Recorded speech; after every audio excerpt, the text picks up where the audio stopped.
Right, and we are live. Good evening, everybody. Thank you very much for joining us for part 2 of the playthrough for Sword of the Samurai, Fighting Fantasy book number 20. This is my copy of the game, my copy of the book from 1986. And yes, this is part 2. So if you haven't seen part 1, that is on the channel now from this afternoon. Thank you very much to everybody for joining me this afternoon. And if you are here again this evening, hello and welcome. If you are only here this evening, then I just have a few things to say before we start. First of all, this is part 2. So we've already played through it this afternoon. We got to the end. We died. We got the final boss down to 1 health, and then we died. We're going to be playing through it again this evening, but we're going to be taking some different routes. Some of the things that we did this afternoon we're not going to do again. So I will be reading a lot of the narrative. Obviously, spoilers, because it's one of those books. If we get to a part of the narrative that we've already read this afternoon, I'm going to skip through it. So you are actually going to miss out on a little bit of the narrative this evening, should we go to the parts that we've been to. I will summarise for what's happening. But just before we start, we are going to show you what's happening this week. So this week is my week off work, and I am live streaming games all day, every day, as per the schedule that you can see there. We are currently on Thursday, so we're on day 4 of 6. It's going well so far, just about. And we have the Fighting Fantasy books today. Tomorrow we have Underwater Cities and then Anachrony. And then we have Voidfall and Talisman on Saturday. We will have something else Saturday afternoon for Patreon supporters only as well. The big difference is none of these videos this week are paid for. None of them are sponsored in any way, which is why it's a week off work. And a huge shout out to all of my Patreon supporters for making this possible. Essentially, because the Patreon support is good, I am taking a week off work in July every year and a week off work in December. And in those weeks, I'm going to be live streaming games. But as I say, none of them are paid for. And all of the advertising revenue goes to charity. So this month, all of the advertising revenue is going to support Mike Dennis from Ready Steady Play, who is doing a 24-hour charity stream this weekend. And a link to Mike's charity Thanksmas playthrough should be in the description of this video. But if you get a chance this weekend, pop on. Go and say hello to Mike, and if you are able to donate to Mike's fundraiser, please feel free to do so. And as I say, all of the advertising revenue that I'm going to be generating is going to be going to Mike's fundraiser. So thank you very much to everybody for watching, either live or afterwards, because your support is raising more money for charity. And again, if you want to support me directly and help me continue to do more things like this, patreon.com/gaming rules is the way to support me. Right. So we are going to turn that off and we're good to go. So this was our sheet from this morning. We don't want that anymore. That's all gone. We're going to have a different character. But I think we're going to fix the values because, as I mentioned earlier on today, one of the downsides of this game, or these games, as much as I love them, and I do because of what they did for the hobby and what they did for me getting into the hobby, going back to them now, there are some issues. I will call them issues. People may disagree. That when you're generating your character at the start, you're supposed to roll dice to see how good your skill is. But if you roll a 1 on the skill roll when you are generating your character, you're going to die. I'm of the opinion, rightly or wrongly, that, yeah, if your skill is 7 or 8, you're just not even going to get halfway through. So what we did earlier on today is we generated a character, and we did do randomly. We did 9 plus a d3. What I'm going to do this evening, because I did feel it was a little bit easy at times, is we're going to have a skill of 11. So it's still good. It's still very good. But we're going to have a skill of 11. We are going to have a stamina of, I'm going to say 20. Yeah, let's say 20. And we're going to have a look. We're going to keep the look at 10. We'll keep our look at 10. So one of the ways that these books, it's kind of replayability in that if your stats were low and you roll badly, you're just going to die, and then you kind of have to play it again. But that's just how it is. So with the high stats, we are focusing today on the adventure, the gameplay, the narrative, and the story. We're still going to roll for the combats, but we kind of hope that we don't die halfway through, because that's no fun. And if you were playing this game at home, you would do that. You would keep playing and playing and playing until you did it, but I don't have the time for that. So our honour starts at 3. Our provisions... I don't know why I'm doing it in pen. The idea was that I would rub it out between each playthrough, and then I decided not to bother. And we're going to have a special skill. So last time, the special skill that we chose was Ai Jutsu, which is basically fast draw, which meant at the start of every combat we could get our sword out, win the first round of combat, and deal 3 damage. We're not going to choose that this time. We're going to choose a different one. And I believe from the voting this afternoon, it was like Heroic Leap. But we're going to do it again. We're going to do another vote. This is an interactive playthrough, so people watching will vote on what we want. Okay, so zooming forward, we have basically, we're a samurai. We are working for the shogun, whose name is, I can't remember. Hachiman is the province that we are in, and the sword has been stolen. It is the sword of the Daikatana, the great sword, singing death. It's been stolen by some bad guy, and everything's falling apart. That's it. The bad guy is Ikuru, Master of Shadows, and we've got to travel to him and recover the sword. But the sword has a secret, but the secret cannot be told. We have to learn that secret ourselves. And in the previous playthrough, we didn't learn the secret, which means we had a big fight at the end, and the fight at the end is almost unwinnable unless you are very, very lucky. And we got very, very lucky, but we still didn't win. So, yes. Right, let's choose a special skill. And we're not going to choose the same one. So, the special skills that we have to choose from, and this is the first thing that I want you to vote on. So if you're watching this live, oh, we only have 17 people watching live. We had about 40 this afternoon. We might get more. But I'd like you to vote on which of these special skills we want. So the first one to choose is archery. If you want me to choose archery, put archery in the chat. If you want me to choose heroic leaping, put leaping in the chat. Or if you want me to use this one, put swords. So the 3 options are archery, leaping, or swords. And you've got a couple of minutes to, about, let's give it 30 seconds while I go and get my glass of water. There's my glass of water. Right. And we'll see what people say. So we have leaping, leaping, leaping, swords, archery, leaping.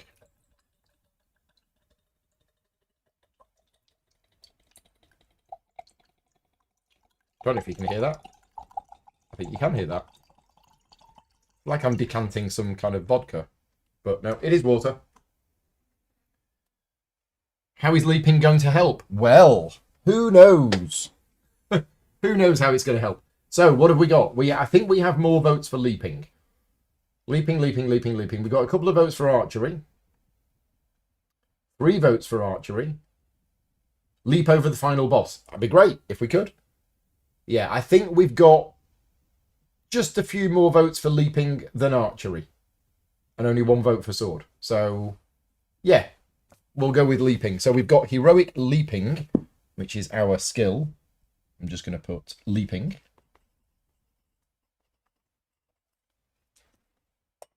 Okay. Right, what does leaping do? Let's have a look, see what it says. This enables you to make fantastic leaps and acrobatic jumps. You will be told when you can use this. Okay, right. So we start off and we turn to page 1. And the choices are, we did make a map last time. And we had a choice of going west or going east. And last time we went west. So just so we have something different, this time we are going to go east. We're going to go east to the ford, through the Mizo-Como fens, and then to the mountains. So 29. So we're going east on the map. No village, no castle, no forest, no bridge, into the mountains. Well, it might be. I don't know where this is going to join up. It might join up at the castle. I don't know how linear the playthrough is. So, page 29. The East Road, which meanders across the plain of the Great Hangyo River, bustles with activity. Here in the fertile river valley, swept constantly by the shogun's samurai patrols, many of the people know nothing of the unrest which has brought turmoil to the borders of Hachiman.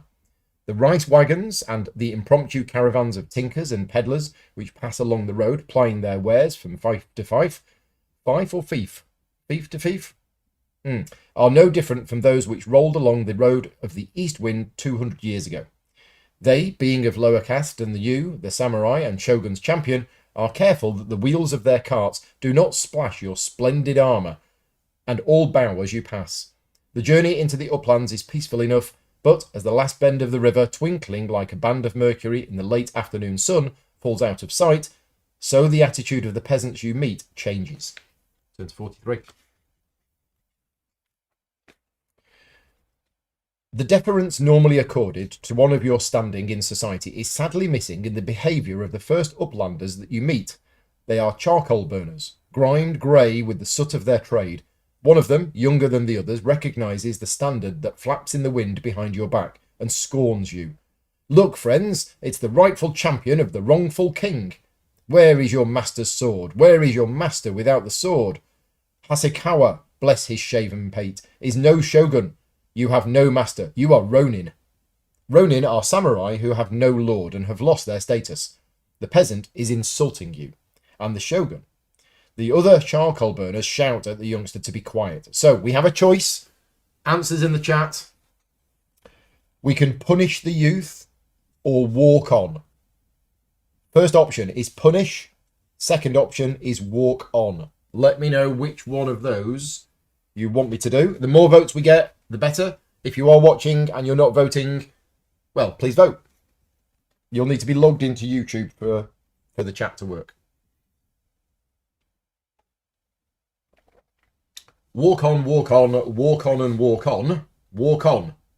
Okay, so nobody's saying to punish him. You guys are all too nice. This afternoon we were letting people live instead of chopping their heads off. Okay, so 1, 2, it's 5 votes for walk on. Any other votes? We have no other votes coming in. Okay, 5 votes for walk on. So that's what we're going to do. Let's have a look. Where was it? Here we go. So we're going to walk on as if we hadn't noticed them. Now ignore them. 77. You walk quickly past the smoking, turf-covered mounds tended by the charcoal burners, and they taunt you with cries that you have deserted the shogun and are fleeing Hachiman in fear lest the shogun fall and his favourites be executed. Indeed, you could expect no better, for it has sometimes been your duty to kill traitors and enemies of your master, and their families will never forget you. Your conscience is troubled, for you have failed to defend the good name of the shogun. Subtract 1 from your honour. Oh well, honour is down to 2, and we know from the previous playthrough that if we don't have 5 at the end, we lose. So we might have already lost. Yeah, okay, which means the next time we play it, we know not to do that. But there you go. The more you play these games, the more you learn what the right thing and what the wrong thing to do is. The taunts of the charcoal burners sail down the breeze as you turn a bend in the road that skirts the wood where they cut the staves to be turned into charcoal. The cracking of dry twigs alerts you as 4 of the peasants, brandishing staves, run out in an attempted ambush. The other charcoal burners are not far behind, having used a trail through the wood as a shortcut. You put your back into a tree. You put your back to a tree so that no more than 2 can attack you at a time. You must give battle. Oh, okay, we're having a fight with them. Is that right? That seems, I'm just going to check that. We did 29, right? And 29 said to go to 43, right? And 43, we ignored them and we went to 77. And then 77 said turn to 93. Okay, so we're having a fight. We have our first fight. This is on 93. So the first one is 6 and 10, and the second one is 7 and 9. If you kill the first of your attackers without being hurt, read that. Or if you have been wounded by the time you have killed one of them, that. Okay, right. So, off we go. We're rolling the white dice for me, and we're rolling the red dice for them. So I'm going to choose to fight. Well, I might as well fight against the one that's 6. Yeah. Okay, so I'm at +5. Yeah, so I've hit him. He's down to 8, but now I need to defend myself against the second one. Which I have done. Right. Next round of combat. Yep, I've hit him. He's down to 6. Defend myself against the second one. I'm at +4. Yep, I'm okay. Right. 3 more wounds and I've got him. Oh, no! He's rolled a 10. I've rolled a 4. And I'm only at +5. This is not going well today. Yeah, so his total is 16. My total is 15. So he's hit me. I lose 2 stamina. And now I need to defend myself against the other one. Seriously? Wow. Okay, right. So I've been hurt. Yep, he's down to 4. I'll now defend myself. I'm okay. Right, let's hit him again. 5 + 5. Yep, he's down to 2. And I will defend myself. Yep, right, off we go. So I'm 4 + 5 is 9 and he's 7. Yeah, okay. First one's gone. But I need to defend myself against the second one. Which I did. Right, so I have killed one of them. But I was wounded in the process. 3, 6, 5. The first of your assailants lies dead in a pool of blood, but your own blood also stains the green turf, and the peasants see that you are not invulnerable. Another attacks you, a hulking brute of a man with a wayward black beard, who is whirling a firebrand from one of the charcoal ovens round and round his head. Okay, so we're not fighting the original one anymore. Instead, we're now fighting a different one. So it's 3, 6, 5, and this is a fire wielder, skill 10, stamina 10. So, yeah. And if the fire wielder is still alive after 5 rounds, now the chances are high because you only deal 2 stamina damage. Okay, we might have to use luck in combat to deal more damage, assuming we succeed. So round 1 of combat, let's tick the rounds up. That's a 1. So round 1, I have a +1 advantage. So it's 7 versus 8. Nobody wounds anybody. Round 2. I get hit. It's going to be a short playthrough. Round 3. Maybe this is not the way to go. Right, I've got him. So I've hit him. I'm going to do 2 damage, but I'm going to test my luck to try and deal 4 damage. So I have succeeded, but my luck drops by 1. Okay, round 4. Okay, so he rolled a 7, and I've rolled a 6. So he's hit me again, which means I now cannot do it by round 5.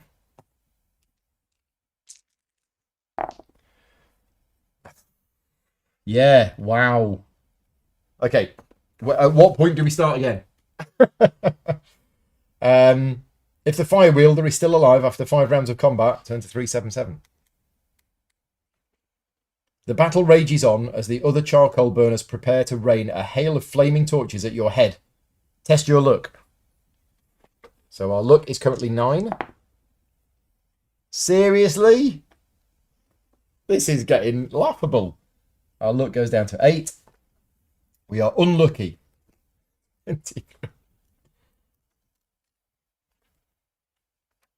Shielding your head with your wakizashi, you give ground. Is that right? If you're unlucky, turn to 23. Yeah. Shielding your head with your wakizashi, you give ground as a storm of flaming brands sizzle through the air. One catches in the fastening of your lacquered armour and another dislodges your helmet. You are burnt badly and almost concussed. Lose 5 stamina. If you are still alive, you give vent to a blood-curdling cry of rage and lop off the fire wielder's head with one clean sweep of your katana. You charge the rest, but they scatter into the woods. You stop to beat out the flames that are threatening to consume you. You have defended the Shogun's honour, and you can add 1 to your honour score before continuing on your way. So our honour is back up to 3, and we are going to eat 4 provisions, restoring our stamina back to 20. Gosh. Well, at least we got 1 honour back. Right. The road forks behind the charcoal burner's wood, and you decide to take the left fork, which drops out of sight into a small wooded dale. As you descend, dusk draws in, and the sight of a fire outside the goat herd's rough hut is welcoming. You march closer to see if it offers shelter for the night, when a figure, dressed in the lacquered armour of a samurai... There's the guy.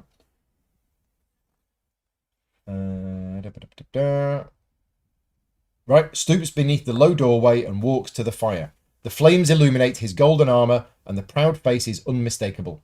It is Yoro Ginsei, erstwhile captain of the executed Lord Toda's guard. Toda plotted against the shogun. His disgraced samurai committed seppuku, killing themselves rather than suffering dishonour.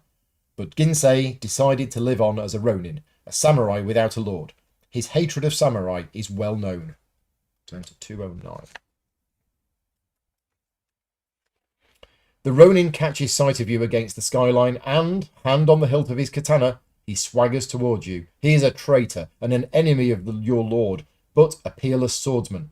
Will you hide amongst the trees or wait to see what he will do? So, voting time, hide or wait. Those are the 2 options. Hide or wait.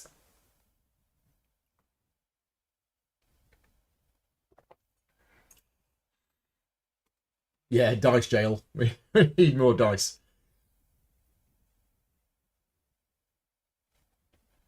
We have wait, wait, wait, wait, and wait. So it looks like we're waiting. 6 votes for waiting. Wait to see what Ginsei will do. 2-4-1. He's totally going to attack us. Ginsei grins murderously as his katana hisses from its sheath. The Shogun's champion. Strange that one so young can be the Shogun's finest sword. It must be that only cowards and babes in arms are so foolish as to pander to that broken reed Hasakawa. I challenge you to single combat, to the death. He knows that you cannot let such insults pass. You must kill him. He is armed only with his katana. So if you have the skill Ayayo Jutsu, no. If you have the skill of Kyoyo Jutsu, no. Okay, otherwise it turns to 301. I mean, I've written leaping down. Let me just check what leaping is actually called. It's Karumi Jutsu. Right, I don't have that. So I've turned to 301. Ginsei advances, legs bowed, with the tip of his sword angled towards your throat. You must meet him in single combat. Yeah. So, skill 10, stamina 16. No chance. Right, so I'm at +1.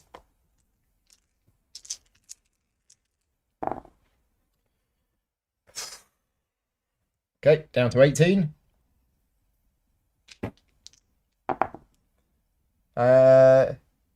No, that's a tie. Yes, it's down to 14. I mean, we're both rolling low, but I'm rolling slightly higher. Down to 12. It's down to 10.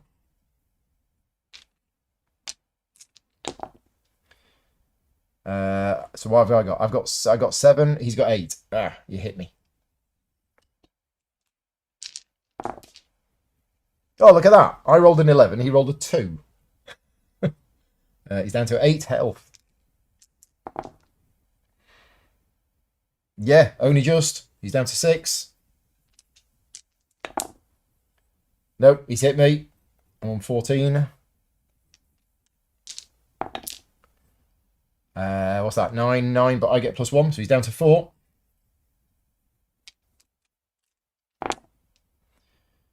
Nope. Down to 12. I'm down to 10. So even with the +1 advantage, he's definitely landed more blows. Got him down to 2. Right, come on. Let's finish him. I could be testing luck, but I don't want to. Yeah, there you go. Done. Right. He has been defeated. 399.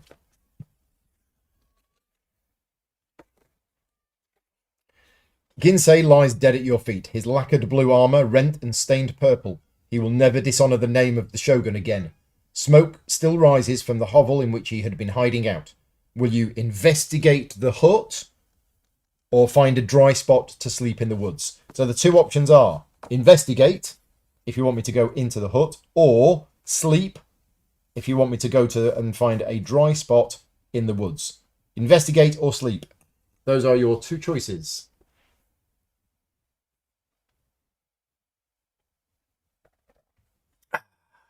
And yes, this is definitely going a little differently from this afternoon's playthrough.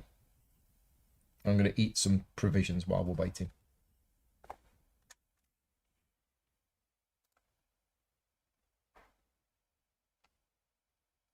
Okay, what have we got? We have investigate, investigate, investigate, investigate, investigate. Right, everybody wants me to investigate, but let's investigate.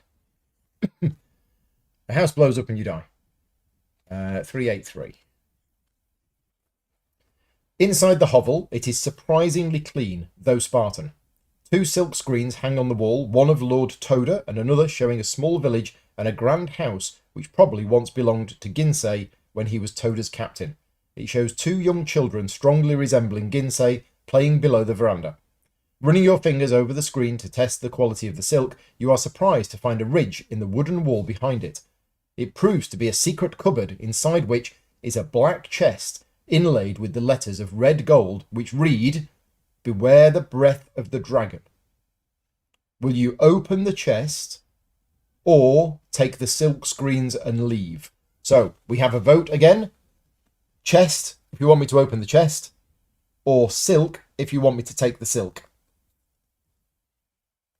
And the chest says, "Beware the breath of the dragon." Is it trapped? I don't know. So yes, chest or silk. Both. We can't take both. Both is not an option. So we have chest, chest, silk, silk. So we've got 2 votes for each at the moment. I thought, I mean, this is no criticism or anything. I thought this evening's playthrough would have more viewers than this afternoon. I thought doing an afternoon stream, not many people would be able to join in, but we had a lot more people this afternoon.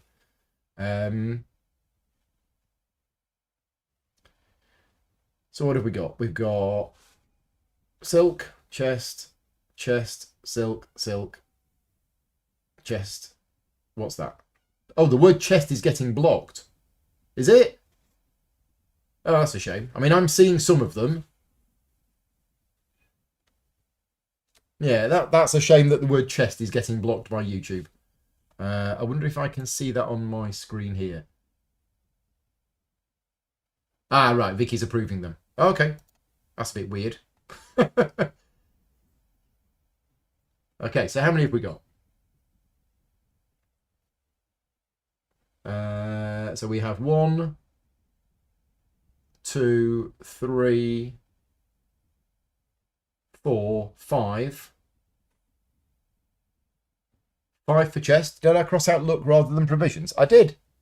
Well spotted. Thank you. That could be really bad. So we have five chests, and we have 1, 2, 3, 4, 5. We have 5 silks. Okay, we need one more vote. Somebody who hasn't voted yet, please put in the chat either chest or silk.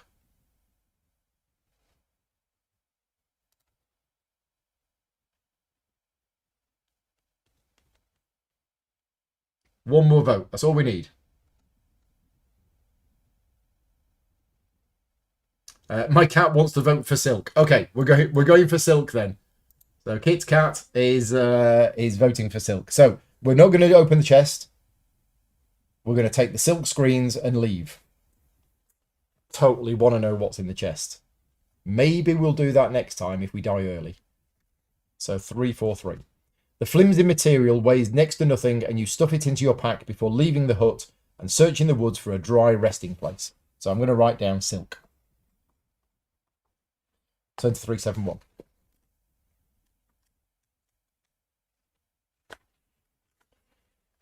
The woods above Ginsey's hovel are quite quiet and dry. Your repose is undisturbed, and you awaken much refreshed. Restore 3 points of stamina.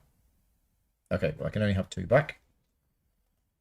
As the swollen orange sun lifts the morning mists, you must decide whether to continue due north through the long hills or head northwest towards the villages and the dales of Kanshuro. Okay, so we have another vote, and I'm going to update the map a little bit.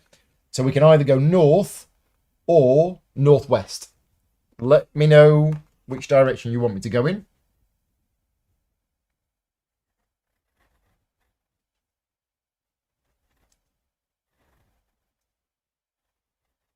North or northwest. And what was this way? This was the charcoal burners, wasn't it? Charcoal people.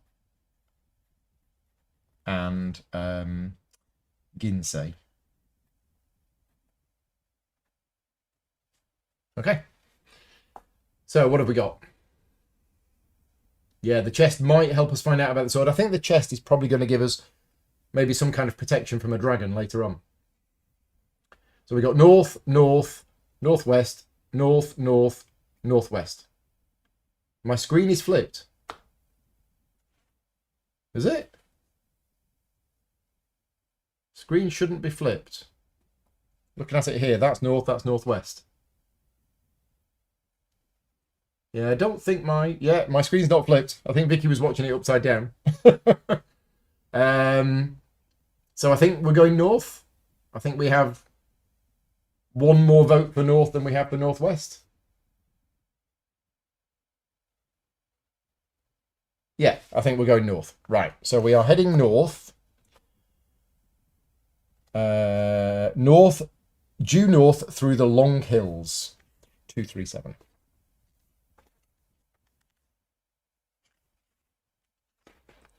The journey through the long hills is easy, and within 2 days you reach the valley of one of the tributaries of the great Hyangkiang River.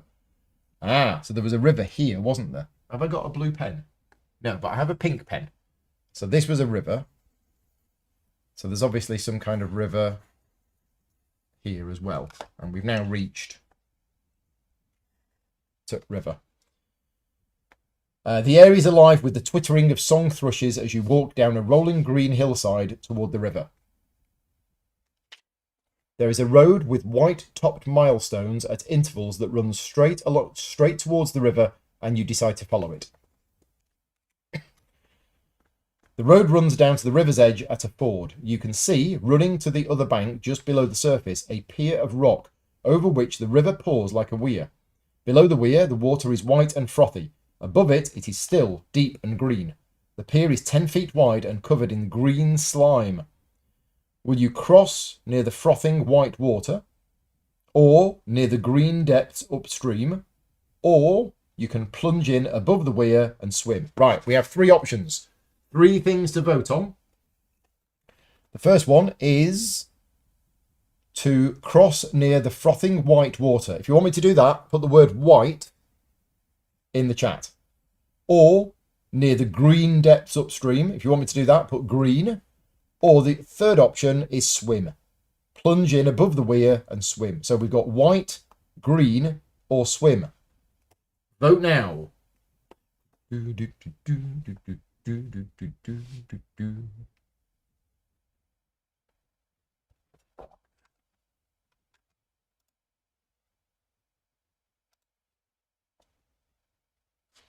Okay.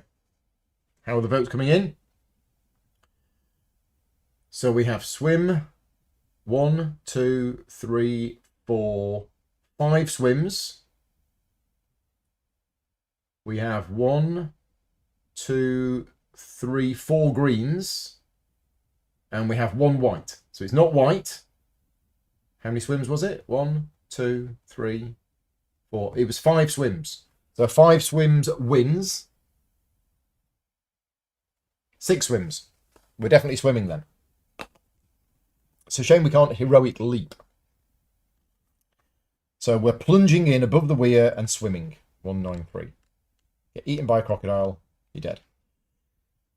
On close inspection, the river looks quite deep, and you will not be able to cross wearing your heavy armour. If you wish to hurl the armour to the other side before plunging in, or if you prefer to risk the ford, will you cross near the frothing white water or near the green depths? Okay, so basically, do we want to do this or not? We've realised that we're not going to be able to swim because we're wearing heavy armour. So we can carry on. Yeah, let's carry on doing this because you guys voted for swimming. So we're going to do this. We're going to hurl the armour to the other side before plunging in. It is the work of only 2 minutes to divest yourself of the armour. Summoning all of your strength, you hurl it piece by piece over to the other bank. To your consternation, a scaly green arm reaches up and out of the water, catches the breastplate in mid-air, and descends gently below the surface. You have lost your breastplate. Will you plunge into the river to get it back, or race to the pier of the rock, keeping to the side nearest the white water? Right, so back to voting time. We can either plunge into the river, so the word is plunge if you want me to do that, to try and get my breastplate back, or race to the pier of rock, keeping to the side nearest the white water. So plunge or race. I'm not quite sure where we're racing to. Well, to the pier of rock. I don't know whether that's gonna. Yeah. Not happy about the fact that the breastplate is bit. I mean, who is it? Somebody's stolen our breastplate. A scaly green arm. Okay. So we have. Yes, this can only get worse. Plunge, plunge, plunge, plunge, plunge, plunge, plunge, race, race. Okay, majority of people are saying plunge. So we're going to plunge into the river to get back our breastplate. You dive headlong into the river, your wakizashi blade clamped between your teeth, but it will do you no good here, out of your element. You are suddenly surrounded by powerful green-skinned men. The scaly monsters have vicious webbed claws which rake your body and drag you down into the murky depths.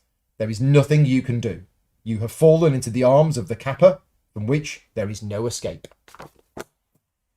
There you go. Right. Well, we did say we were going to restart, so we're going to restart.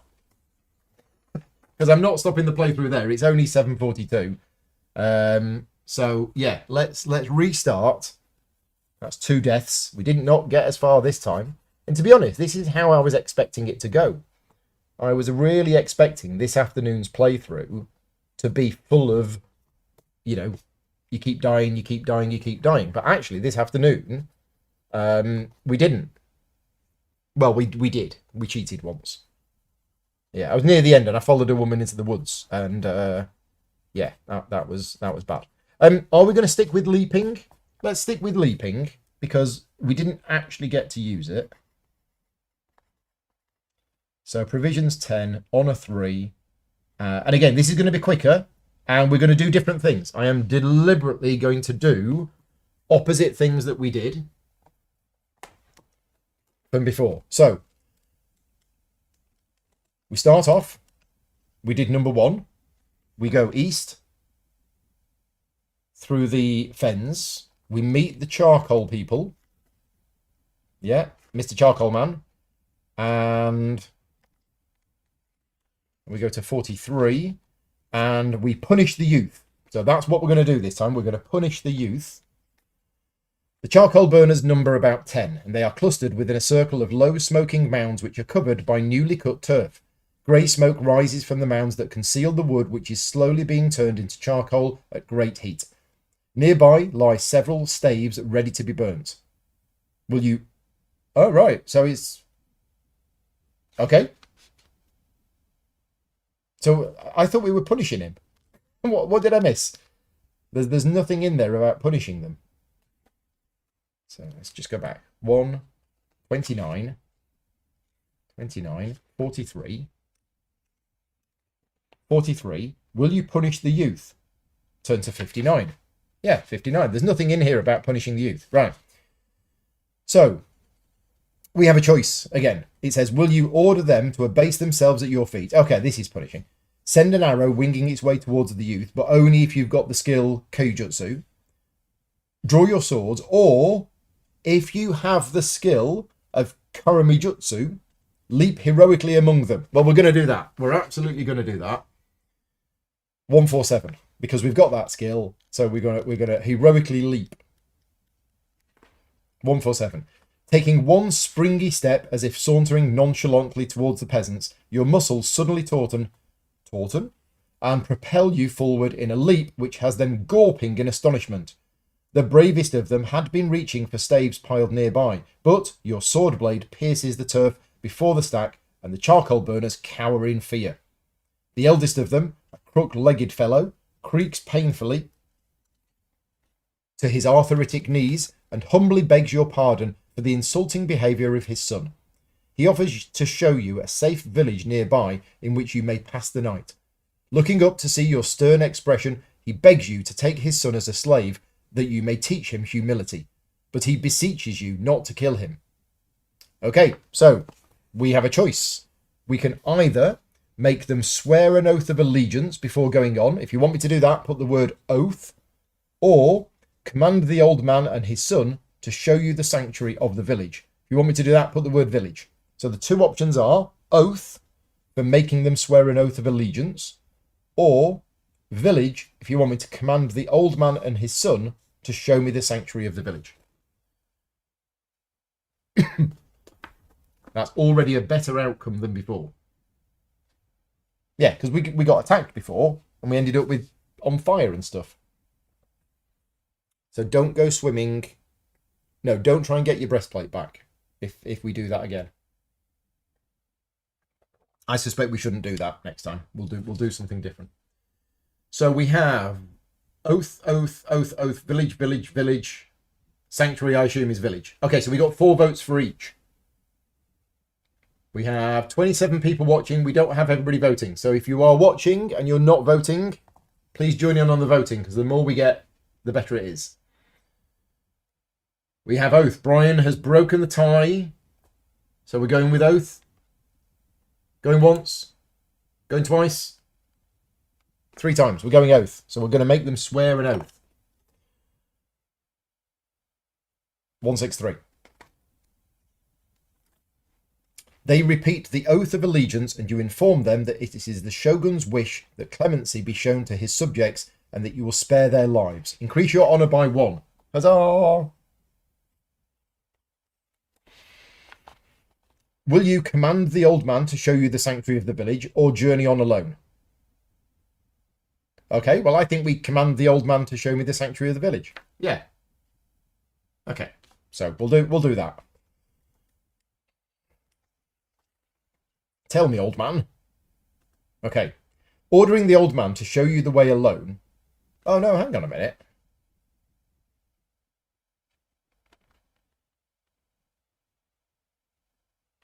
Oh, to show you the sanctuary of the village. Oh, you mean that's like... I thought it was... Okay, maybe I do put this to the vote, because I thought it was just telling me where it is. Will you command the old man to show you to the sanctuary of the village, or journey on alone? Oh, right. No, we will put it to the vote. We'll put it to the vote because I thought it was just commanding them to tell me where it was, not coming with me. So yes, do we... so old man or alone? Those are the 2 options. We can either command the old man to basically take me to the village, or I can journey on alone. So we have alone. We have old man, old man, old man. We have alone. Yeah, so we can do the village. It's just whether we're going alone or we're going with the old man. Meat shield. What? Okay, we're going to have to count the votes. We have alone, old man, old man, old man. Alone, alone, old man, alone. Old man, alone. Old man, old man, old man, old man. Okay, it looks like we're going with the old man. So we are commanding the old man. Thank you for all the people voting. We are commanding the old man to show me the sanctuary of the village. 179, which is what I started reading and then realised it wasn't quite what I thought. Ordering the old man to show you the way alone. Alone? You leave the charcoal burner's woods. He bids farewell to his son, then fawningly ushers you on. He takes you along a winding track that leads to the dales of Kanshuro, a land where wooded plateaux are riven by beautiful and peaceful dales, which nestle unseen between cliffs cut into the limestone by the rivers which formed them. At dusk, you take a path down into the Vale of Tinshu to a small and picturesque village. You turn to the old man to ask its name, but he has fallen to the ground. You try to rouse him, but his heart has stopped. He is dead. Okay, so old man is dead. Oops. Suspicious of whatever caused the old charcoal burner's death, you skirt the perimeter of the village, but all looks normal and peaceful. Peasants go about their business, mostly returning home as dusk falls. Some of the older villagers are gathering outside the headman's house. Will you ask the peasants for hospitality or join the elders at the headman's house? So the two options are hospitality or headman. So this is asking one of the peasants for hospitality or joining the elders at the headman's house. Headman's house. Where's my map? So this is... Where is this now? This is not there. This is like a village somewhere. Yeah, I don't know. I don't quite know where this is.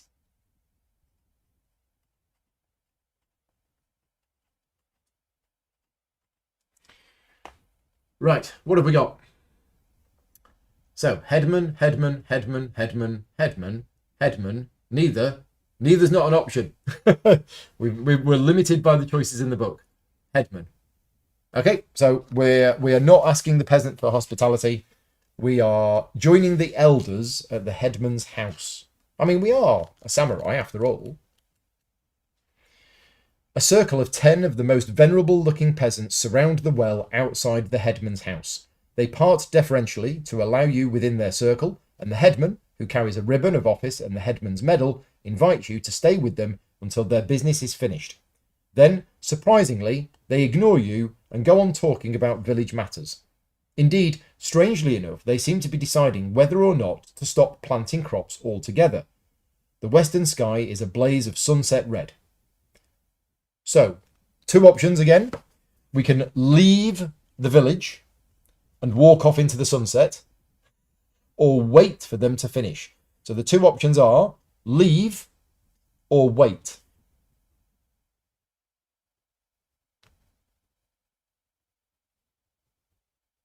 And I fancy a cup of tea. So Vicky, if you are watching and you can hear me, could I have a cup of tea, please? Leave or wait. Right, what have we got? Wait, wait, leave, wait, wait, wait, leave, wait, wait, wait. Okay, so it looks like we're waiting. So we're not going to leave and walk off into the sunset like John Wayne, but we are going to wait for them to finish. 1, 5, 5. As the sun finally slips below the hills, it begins to get dark. The talk of the elders becomes slowly more and more meaningless. A strange clacking, somewhat like castanets, startles you, and you can see that the jaws of the headman are snapping open and shut uncontrollably. Ba-ba-bam! Plot twist. The clacking is soon going on all around you. Will you flee in terror, or wait to see if the strange fit which has seized all passes? Is this? A strange clacking, somewhat like castanet, startles you, and you see that the jaws of the headman are snapping open and shut uncontrollably. I think it's this. I don't know what's going on here. Okay, so the two options are flee or wait. Flee or wait.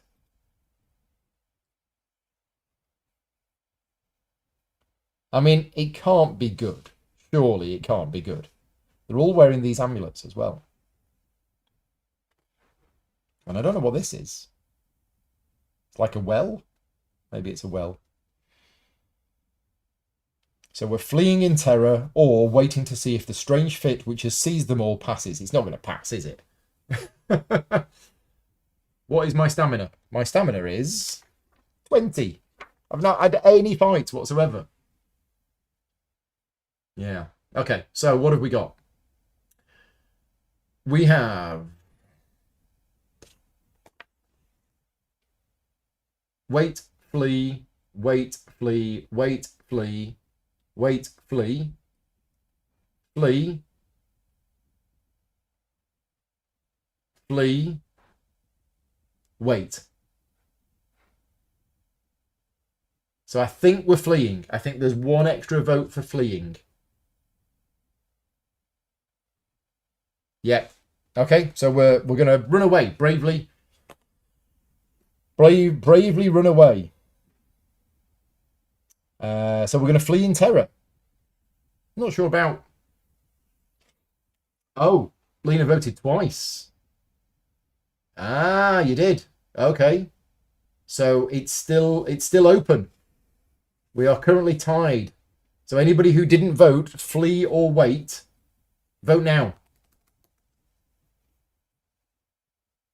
Target 440 says wait. And I think you've just broken the tie because you didn't vote earlier. Right, we're waiting. We're not fleeing. We're not brave Sir Robining. So we're going to wait. But I'm going to keep my finger in the page just in case this is you die. Because you never know. The clacking continues and then suddenly the headman's head lifts cleanly off his shoulders and floats into the air, followed by the heads of everyone else in the village. They are Rokuro Kubai, you realise in horror, undead whose heads detach from their bodies at night in order to hunt. The flying heads dart at you, jaws snapping viciously. You must fight them as if they were a many-headed monster. Okay, we probably should have fled. Because this is one of those fights where we are not going to be able to win unless we have a high skill. Thankfully, we have a high skill. Because they've got 11 skill and 17 stamina. Yeah, this is a game over fight if you don't have high enough stats. Thankfully, we do, but it's still going to be a really tough fight. So we might have to use our luck here. And it's going to really depend on these dice rolls. What's going to help me in this fight is a nice cup of tea. Da-da-da, thank you very much. Thank you. Okay, right, I'll have that after the fight. One way or the other, I'm having my cup of tea.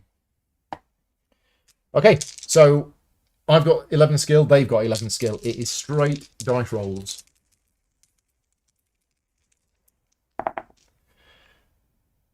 So that's 2 off.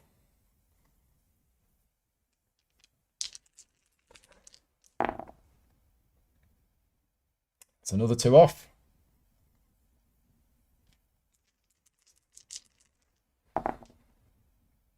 Okay, so I've beaten it, and I'm going to test my luck to try and deal 4 damage. Yeah. So I deal 4 damage, so they're down to 13.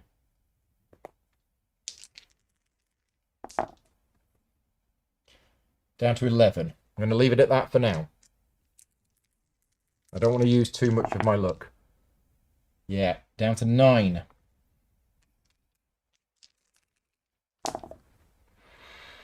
Ouch. I'm down to 13. No, not 13. 14. I can't count.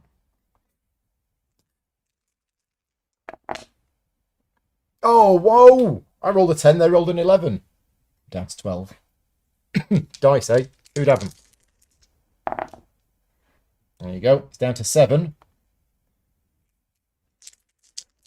Oh, it's down to 5.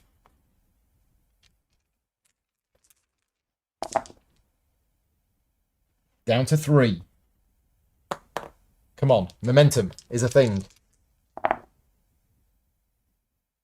10 versus 9. He's down to 1 health. Or, not he, but all of these flying heads. There you go. 9 versus 8. Oh! I can't have the cup of tea yet. It's a bit hot. Right. If you win, turn to 115. We better get something of it out of this. Gain 4,000 XP. Level up to level 3. Learn Fireball. Excellent. You have shattered the heads of many of the elders, but scores more are crowding around you. You must flee. Test your luck. Yeah, we should have just run away, shouldn't we? Well, we know next time. If there is a next time. 10. No, my luck failed. Okay. Is this going to be game over? If you are unlucky. Yes, we are unlucky. The dismembered body, the disembodied heads begin to scream and curse horribly, smashing their skulls into your face and arms. You struggle on, but are soon staggering, punch drunk, and unable to defend yourself. The Rakuro Kubai are stripping the flesh from your bones even as you collapse. They will dine well tonight. Another death. Okay, so we're going to go again. It's only 8 o'clock. We have time for another run through. But where do we go? So I'm going to give you a choice now. This afternoon, we went west. And we did a load of stuff. This evening, we have gone east, and we've done 2 different options. We did the option where we punished the young kid, and that got us to the village, which has just happened. And if we'd have fled, we'd have been fine. The other option, where we didn't punish the young kid, we lost an honor, and then we ended up going to Ginsei and fighting him, and that all of that happened. Basically, do you want me to go west or east? I am happy to go either west or east. You decide. Vote now. West or east?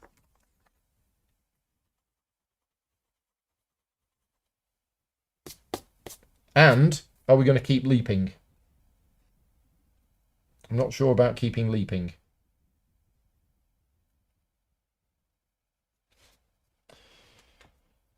Yeah, I don't know. Yeah, let me know if you think I should keep leaping or if I should switch to something else.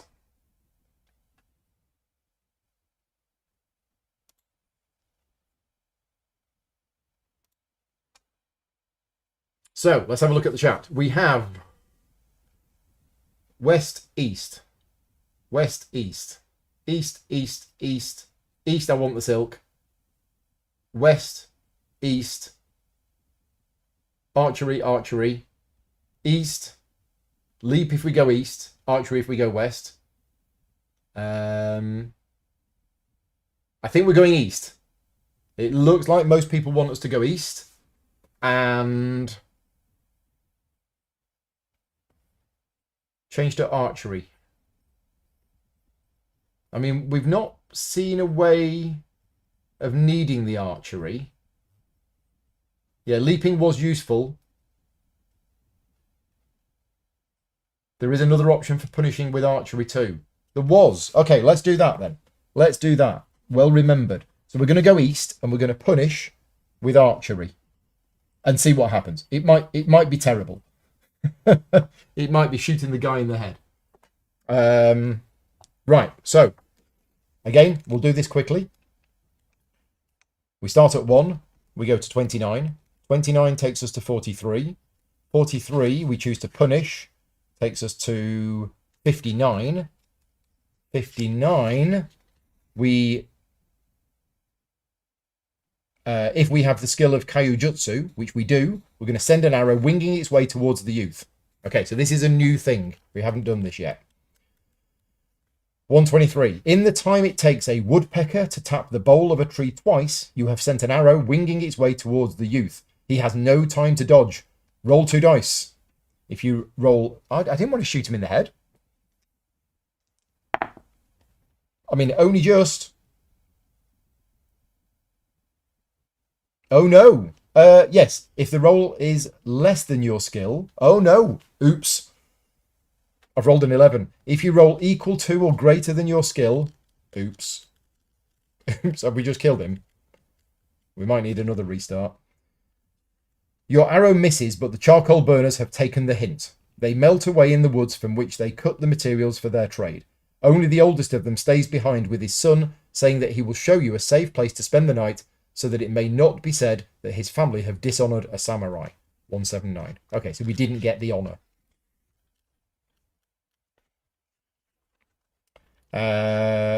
Ordering the old man to show you the way alone, etc., etc. So the old man's dead. Yep, the old guy's dead again. Right, then we are going to join the elders at the headman's house, which is 319. 319. Then we are going to wait for them to finish, 155. But then we're going to flee. We're going to flee in terror, 145. So as you flee, the headman's head lifts cleanly off his shoulders. Oh, we're having a fight. Oh, okay.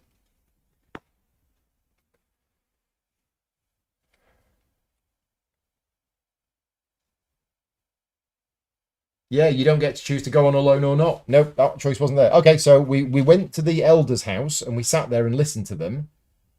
But then when we fled in terror, unfortunately, we're having a fight. So that's not particularly great. Off we go. Lots more dice rolling. And it's another really, really tough fight where they've got 11 and 17. So we need to win 8 times. Well, that's a good start. It's down to 15.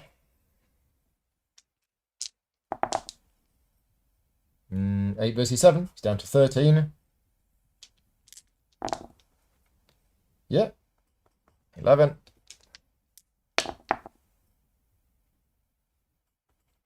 Not going to say how good the dice are being, because every time I do, it backfires. 9 versus 9.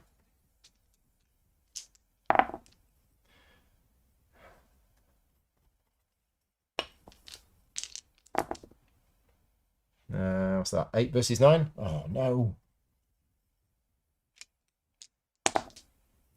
Oh.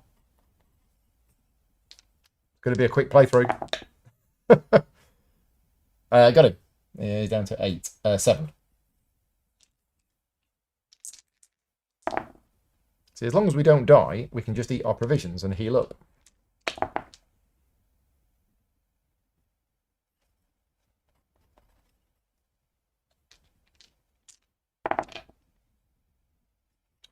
Well, I might have to be using my luck at this point. I'll give it one more go. Oh dear, I'm down to 6. I'm down to 4. I think I'm just going to walk off into the sunset if we do this again. Okay. Okay, I'm down to 2.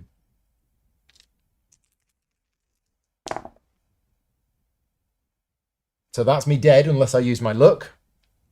So I'll use my luck, which worked. So I only take 1 damage. So I'm on 1 health.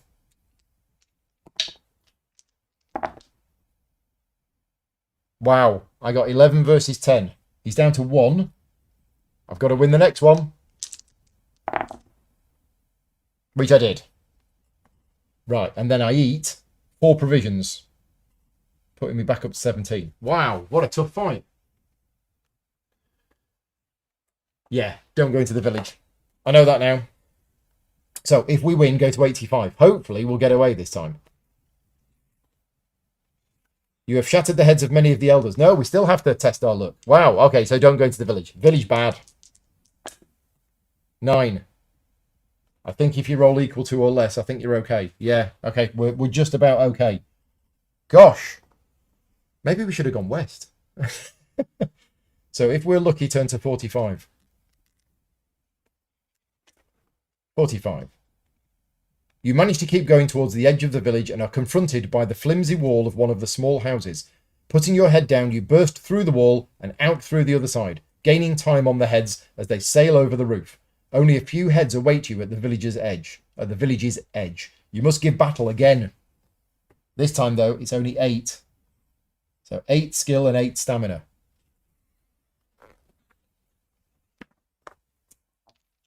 So I'm +3.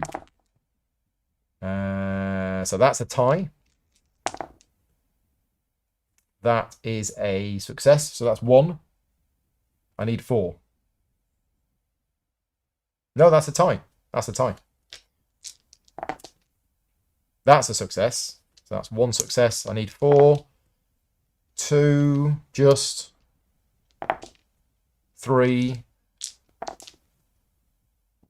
7 versus 10. Yeah, that's a tie. 1 more. That's a tie.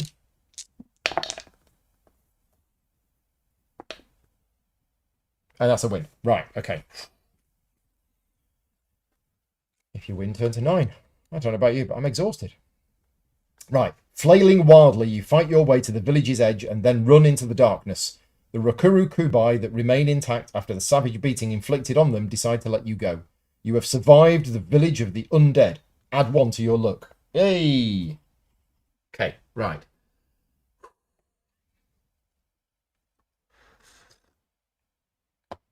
You sit down and have a nice hot cup of tea. Turn to 397. In terms of the story, I'm liking the story. I'm liking the writing and I'm liking the story. And as I mentioned this afternoon, this is not a Steve Jackson and Ian Livingstone. This is Jamie Thompson and Mark Smith. They're the ones who wrote this. Not all of the books were done by Steve or Ian. They did the early ones, but then other people started writing them instead. So, 397. Sunrise the next day sees you descending from the dales into the last of the lands held securely by the shogun. Gaunt trees litter a brown plain and tear the mist. You rest at the edge of these drear marcher lands before going on. Restore up to 4 stamina. So we're back up to 20. Oh, we've got a big elk thing. On the following day, you stride out through the mist, which muffles the sound of heavy footbeats until they are almost upon you. Sorry, hoofbeats. A great black beast looms over you in the mist. It's the black elk of the Marcherlands, which is supposed to have vanished 70 years ago or more. Unluckily for you, it seems to have returned. Its enormous antlers are 15 feet of polished ebony, and its eyes are jewels of flame. You must fight. 9 and 18. Wow. This is really tough. Yeah, this is much harder than going the other way. So, we are +2. Here we go with the dice rolling again. Yep, so that's 1. I need 9 successes. I'm just going to count the number of successes. I need 9. I have 1. 7 +2. 2. If I do that, that's easier. Yeah, no, I failed that one. I've still only got 2 successes. That's a tie. No. 3, 4, 5, 6, 7, 8. No, that's a tie. Still 7. 8. 9. Wow. Okay, there you go. I only got hit once. That was a bit lucky. So we defeated the elk. 391. The magnificent beast shakes the very earth as it falls. Part of its ebony antlers was shorn off by your blade. The black elk weighs several tons and it is far too large to skin quickly. But you may cut some meat from the still warm carcass. Add 2 to your provisions. The broken piece of antler is adorned by a strange whorled pattern, almost like the serpent of white bone. You decide to keep the antler. Okay, antler. Turn to 381. It's interesting because this one actually says, note it on your adventure sheet, But a lot of the other times, like the silk or whatever, it didn't say to write it down. But I guess you should. Soon you are in the low range of hills. You make fast progress until you are halted by a sheer cliff that stretches... Is this the same? Oh, this is the same. Yeah, so we're now going towards the river, and we know not to swim across. 227. So, we're not going to swim. So we're going to choose the options of white or green. Those are your things to vote on. White or green. White is crossing near the frothing white water, or green is near the green depths upstream. Let me know, white or green.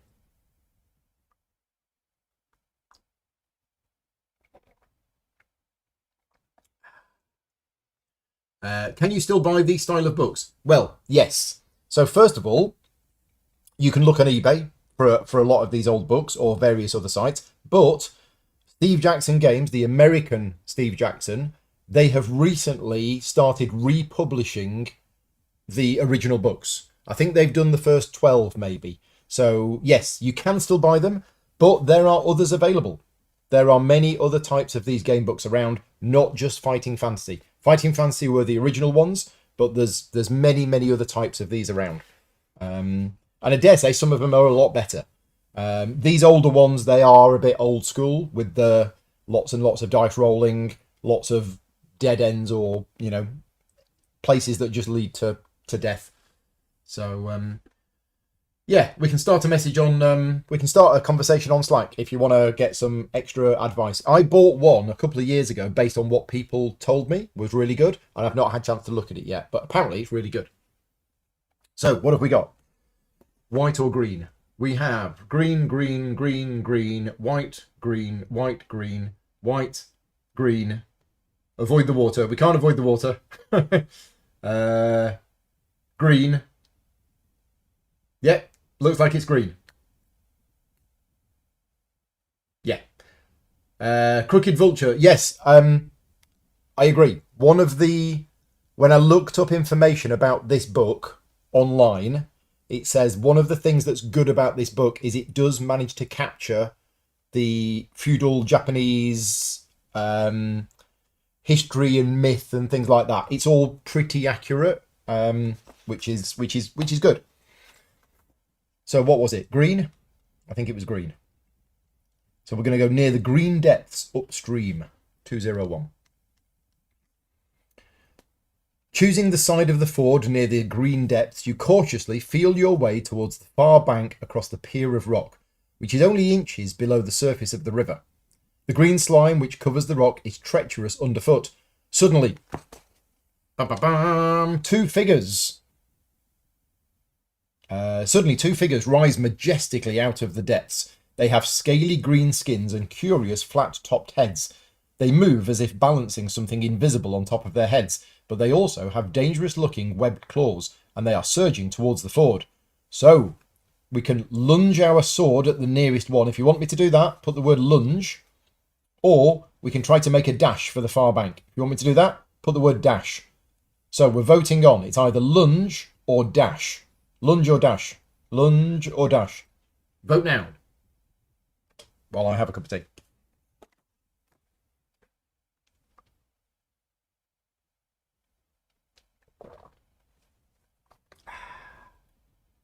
Dash. Lunge. Dash. Dash. Lunge. Dash. Dash. Dash. Dash. Lunge. Dash. Currently, dash is winning by +5.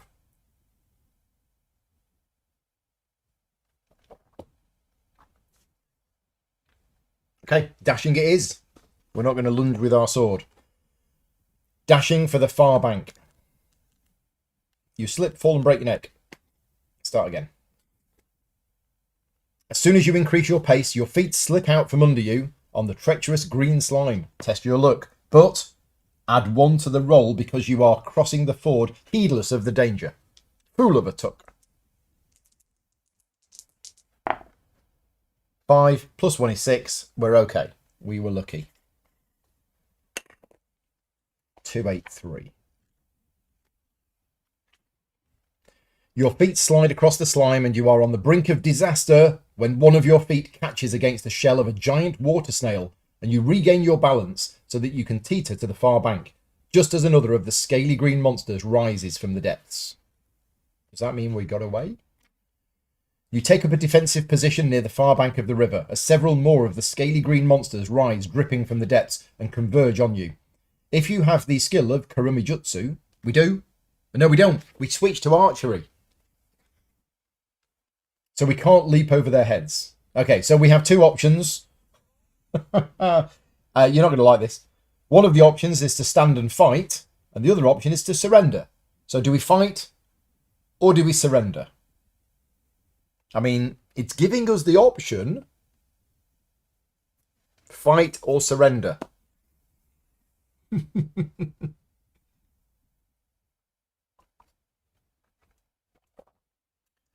Fight, fight, fight, fight, fight, fight, fight. Vicky says right. I assume fight. Yeah, I think we're fighting. How many creatures are there? Many. One too many lots. Where is it? Yeah, he just says several more of the scaly green monsters. So there's a lot of them.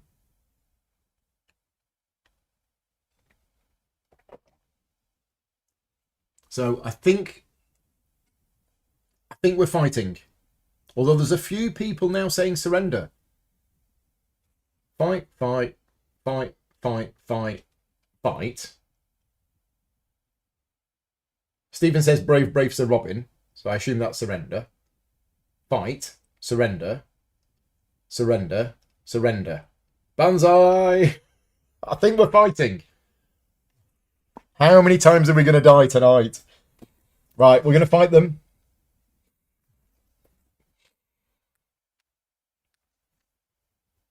Okay, 3 of the scaly green monsters attack you at once, rushing the mound, try to sweep you. You must give battle. So, we're fighting the Kappas. 8 and 14. These are really tough tonight. 8 and 12. And 7 and 13. But if you reduce one of the Kappas to 4 stamina, something happens. So when we reduce one of them to 4, something happens. So I think we're going to go for... We're going to go for the one with 12 stamina. That's the one we're going to hit. We're going to hit number 2. And I'm at +3 against that one. So I've succeeded. It's down to 10. But I need to defend myself against the others. So against number 1. Yep, defended myself. And against number 3. 7 versus 9. Yep, defend. Right, okay. Next round. I'm going to go for the same one. I'm at +3. Yes, got him. It's down to 8. Now I need to defend myself against the other 2. Yes, and... Yes. Okay, and I'm going to go for him again. Oh, look at that. Double 6. He's down to 6. Defend myself against number 1. Yes, defend myself against number 3. Yes. Okay.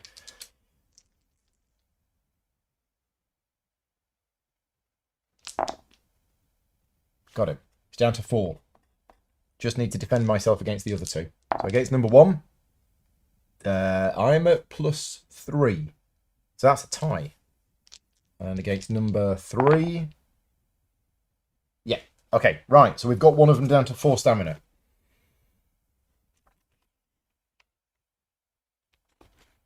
The scaly green flesh of the monsters turns a dull purplish colour where your sword strikes until their flesh looks like rotting fruit, but the wounds don't seem to be affecting them as much as you would expect.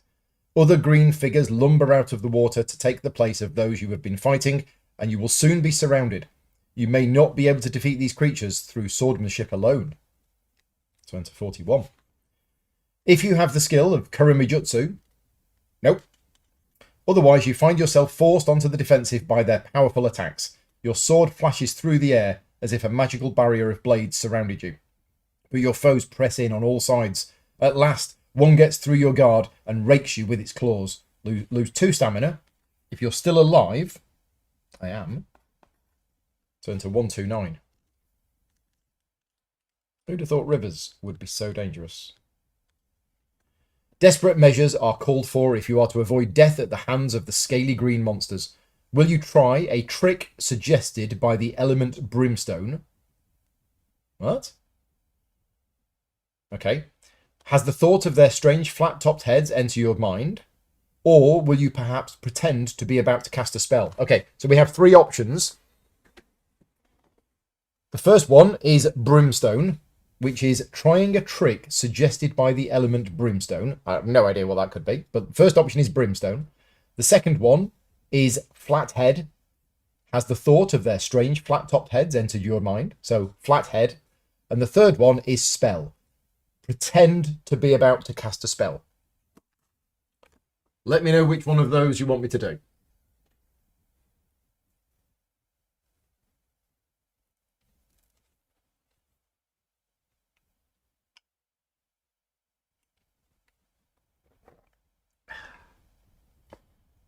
Well, 4 people have voted for Flathead already. So I think... Yeah, five votes for Flathead.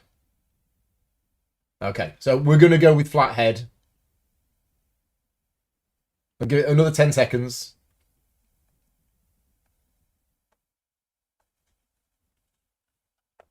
Oh, 2 votes for Brimstone. No, we're going with Flathead. So, has the thought of their strange flat-topped heads entered your mind? Yes, it has. 255. Right. You drop your shoulder and barge into one of the monsters, then knock it off balance with the flat of your sword. A shower of water pours from the hollow basin in the top of its head. It clutches its claws to its head, makes a sound as if it were choking or drowning, and dives back into the river. Realizing that they use the pool of water on top of their heads to breathe, you concentrate on knocking them off balance so that the water is shed. They are forced to retreat to the river, and you are left standing on the bank, tired but victorious. Huzzah! Right, 393.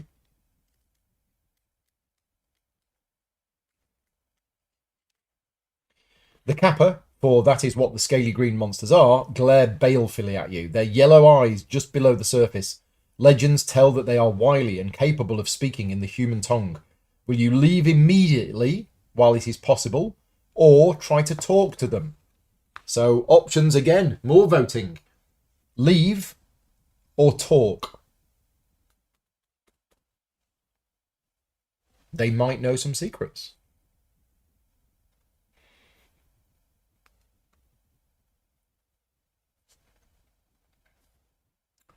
Talk, talk, talk, talk, talk, talk. Leave. Talk. It's looking like you want me to talk to them. Yeah, they might know secrets. Okay, I think, yeah. Other broadband providers are available. Good quote, Peter.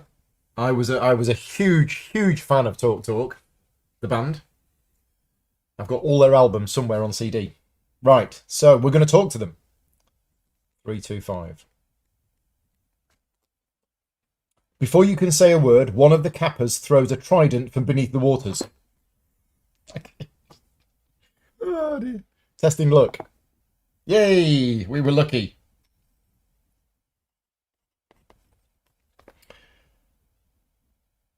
If you are lucky, turn to 367.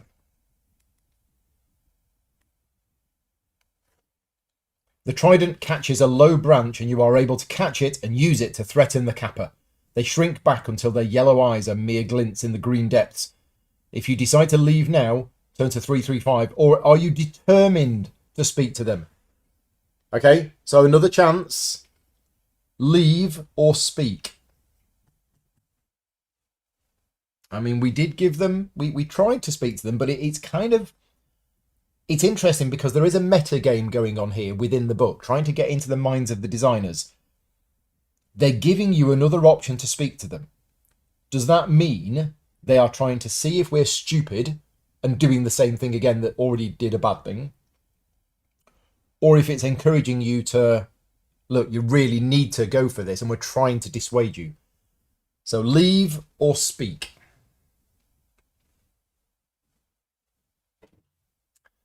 speak, speak, leave, speak and enter, melon.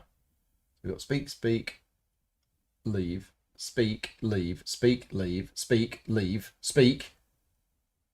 No, they can speak to humans. It said they can speak to humans. Leave. They don't want to. They don't want to talk. And we have leave. I think we are tied. I'm just going to count the votes again. Speak, speak, leave, speak, leave, speak, leave, speak, leave, speak, leave, leave, speak and speak. And speak. Oh, it was tied, but now we've had 3 votes more for speak. So we're going to speak to them again. Let's find out after this commercial. No, let's find out if speaking to them is the right thing to do. Because I don't know.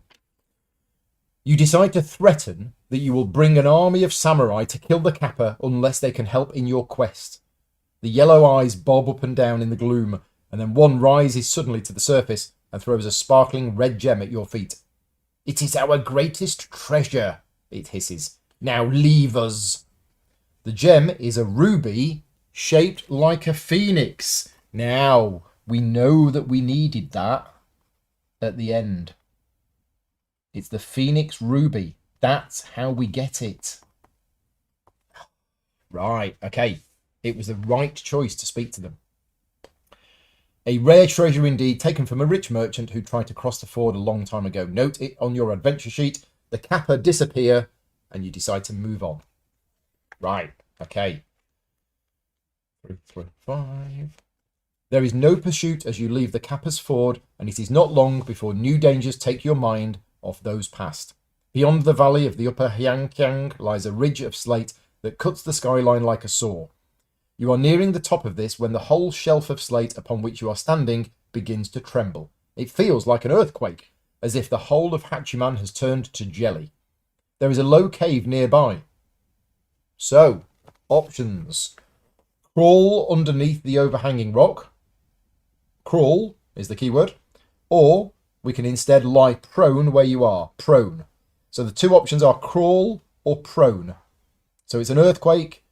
There's a low cave nearby.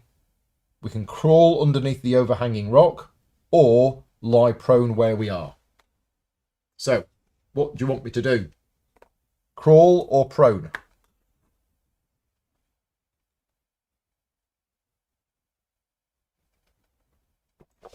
Did I get my breastplate back? That was in the previous one. That was like 2 lives ago.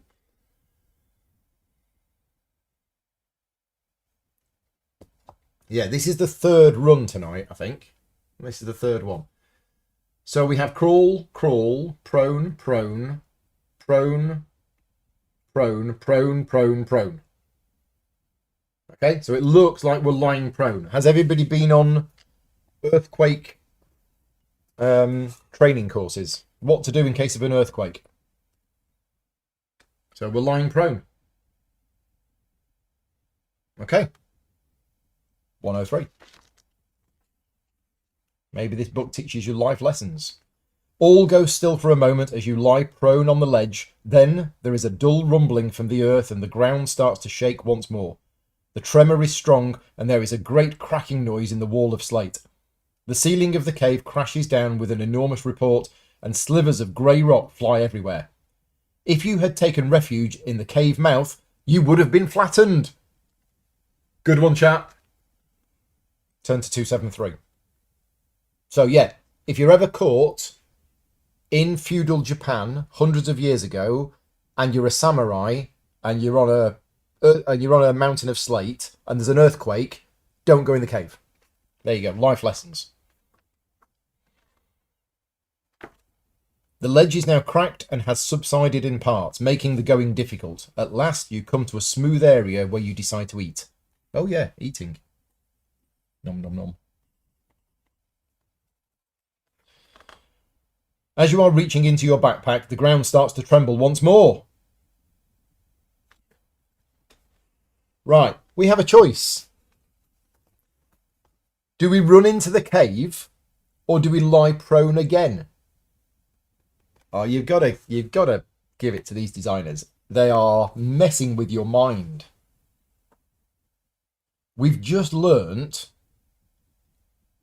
that lying prone is the thing to do. You've literally just told us that.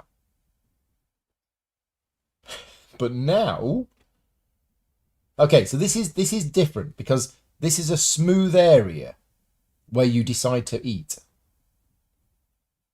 And the ground is trembling. So, cave or prone? Cave or prone? Well, we have cave, cave, cave, cave, prone. 5 votes for cave. It is subtly different in the text. We're not on the slate. We are in the open. Okay, it looks like the majority of votes are going for cave. So we are going to go into the cave. If we get squished, I'm going to blame the chat. Nothing's my fault. Plausible, deniable. Right. As soon as you reach the cave, the trembling stops. But you decide to enter the cave in case there is a more violent quake.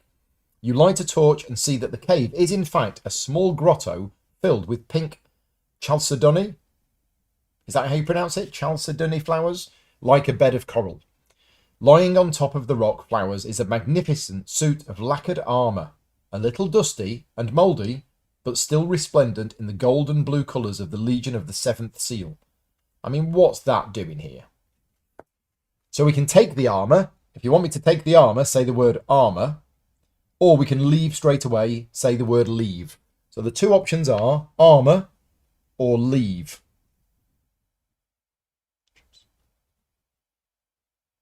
And I'm going to look up how you pronounce chalcedony.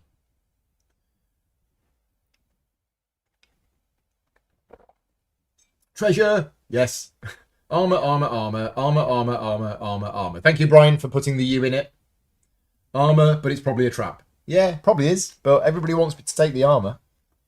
271. The Legion of the Seventh Seal were the honour guard of the first shogun. Their like as warriors has never been seen again. They were wiped out when they refused to surrender to a force 10 times their size 500 years ago. The armour is of archaic design, but of the highest quality. As you prise it free from the rock, the chalcedony, if that's how you pronounce it, flowers break into crystal drops with a tinkling crash, and then you are struck with a heavy blow from behind. Lose 3 stamina. It's fine. If you are still alive, which I am, you decide to quit the chamber as quickly as possible. But did I get the armour? I don't think I got the armour. It was a trap. It's a trap. 7-5. As you turn to leave, the cave entrance is blocked by what appears to be an enormous moving boulder. It is in fact a groundhog, with a body like an enormous slab of rock and 8 powerful stumpy legs. Its edges are lined with tails sporting balls of bone at their ends, like living morning stars. In the middle of its back is a huge slit-like mouth. There is nowhere to hide in the grotto. You will have to fight. I've not got a picture of this. Nope, no picture of this. Well, it's a tough one. I mean, it's only got skill 8. But it does have 22 stamina. Yeah, no armour for me. So, I'm at +3. No. Down to 15.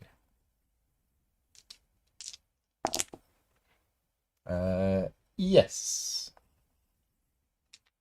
Okay, we should do this. We're at +3. He says.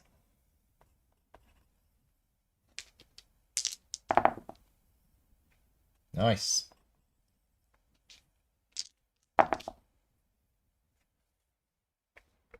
Nope. 13. I don't think I've ever rolled as many dice as I have in the last 2 days. With Elder Scrolls yesterday and this today. Tomorrow is Underwater Cities and Anachrony. And I'm going to be playing with the variant of no dice in Anachrony. So, yeah, we're not going to have any dice tomorrow.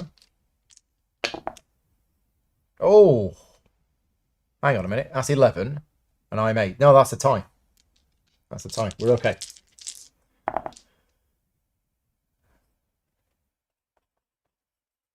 We might have to start using luck at this point because our stamina is down to 9. I'm at 5. They're at 8. Yep, we're okay. It's a tie. Yes. 9 versus 9. Oh, look at that. I've rolled a 12. It rolled an 11.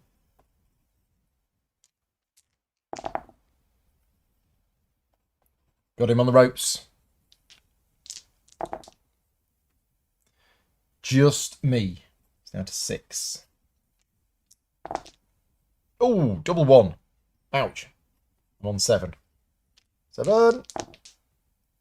Double 6 again. On 4. And I could test my luck, but it's on 7, so I'm not going to. Yep, down to 2. Going to be eating some provisions after this. Done. And I'm going to eat 3 provisions, putting me back up to 19. Okay. Oof. So that's what a groundhog is. I didn't think it was that. I thought it was something else. But that's in Canada. Right, 305. You have slain the groundhog. You try on the armour. Oh, armour.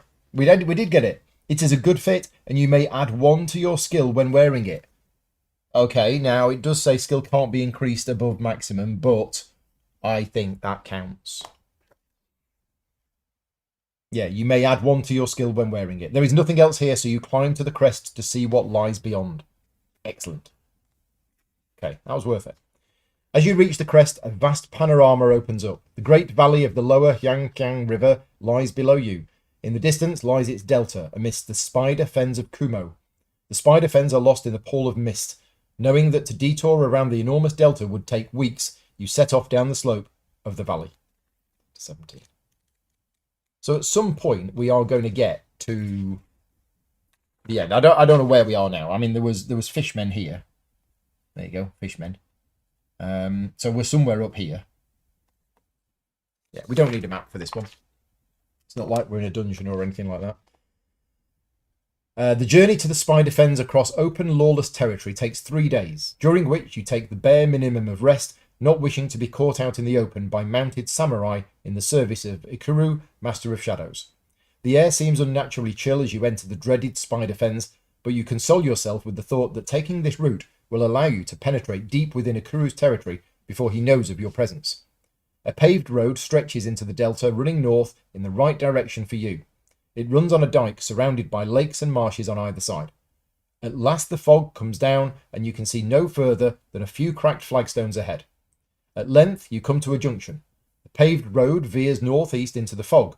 A well-trodden path leads north past a signpost saying the Well of Souls, and another dike leads along the edge of a mist-covered lake to the west. If you have a map showing the route to a Scarlet Pagoda... Nope. So, we have a choice. We can head north, west, or northeast. So those are the options. North, west, or northeast. And there's a Scarlet Pagoda somewhere near here that we can't find because we don't have a map to it. Okay, which way are we going? How are we doing for time? 8:45. I was kind of going to finish at around 10 o'clock tonight, depending on how far we get.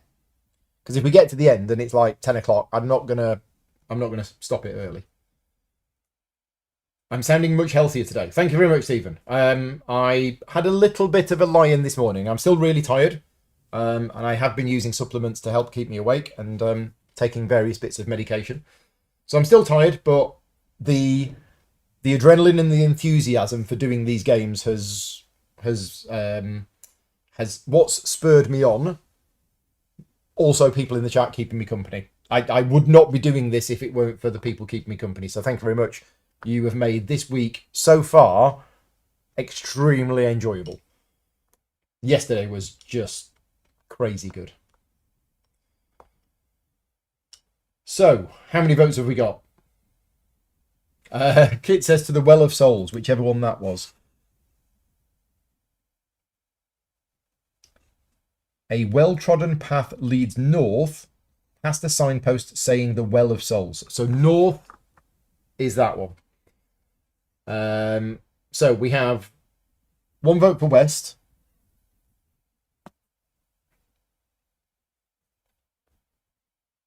Another one for north.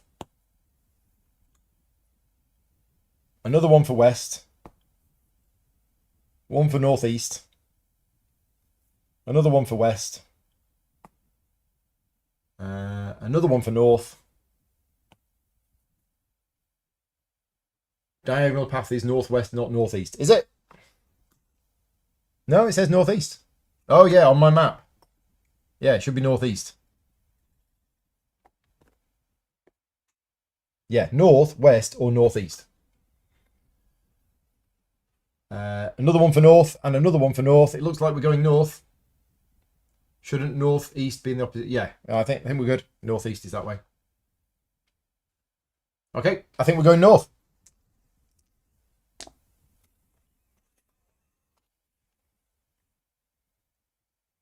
$285. The Well of Souls. The track you have taken winds tortuously through the mire until you have lost all sense of direction.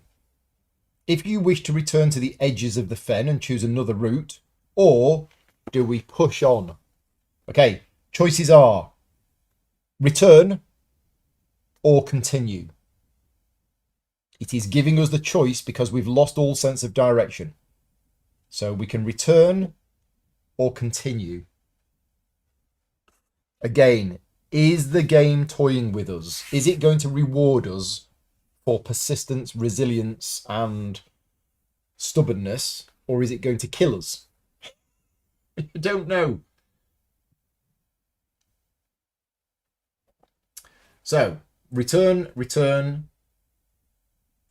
continue, return, continue,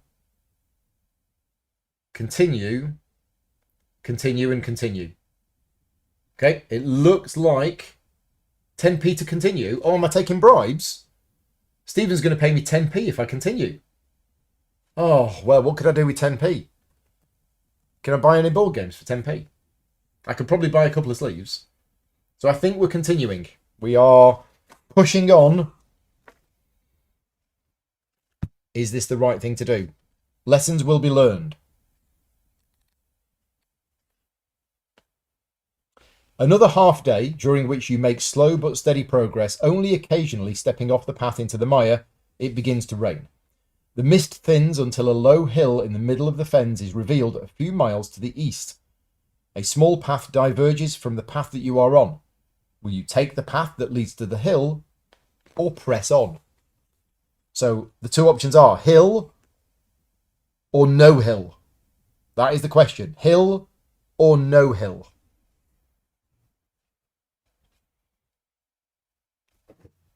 So there is a hill in the middle of the fens a few miles to the east. So we went north, didn't we? We went north and then we went north more. And then there's a hill. There you go. Symbol for a hill. So hill or no hill? Okay. Hill, hill, hill, hill. Hill, hill, hill. We're at 7 hills. Yeah, I think we're doing hill. We're going to the hill. Oh, we've had one vote for no hill. Unfortunately, that's been drowned out by all of the votes for hill. So, we're going to the hill. Hill me up. Take the path that leads to the hill. 261. Teeming rain obscures your vision as you climb toward the low hill. The water level is rising quickly. You might well have drowned if you had not taken this path.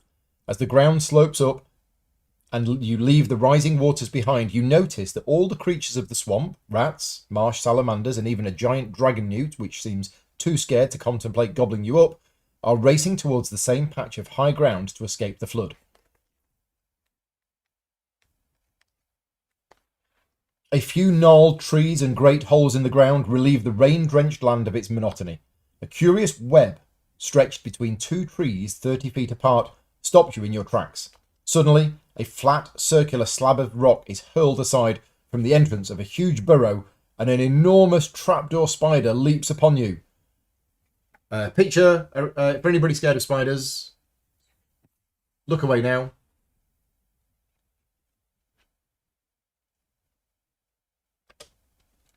It is taller than you, and its mandibles scissor together like great scythe blades. You must fight for your life. It's a Totate Kumo. A Totate Kumo. Right, okay. It's got 10 skill and 14 stamina. Oh, I need to draw a spider on the map.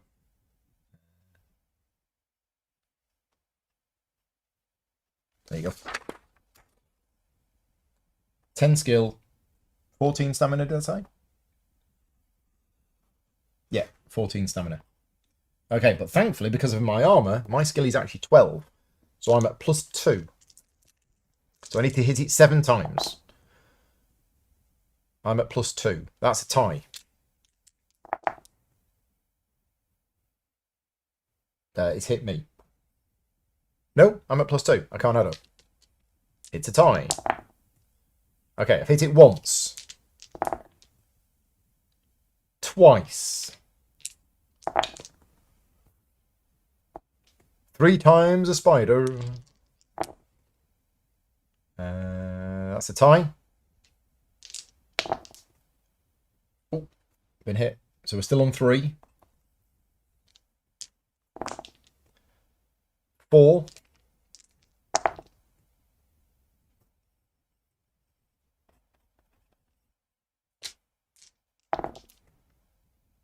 5. 6.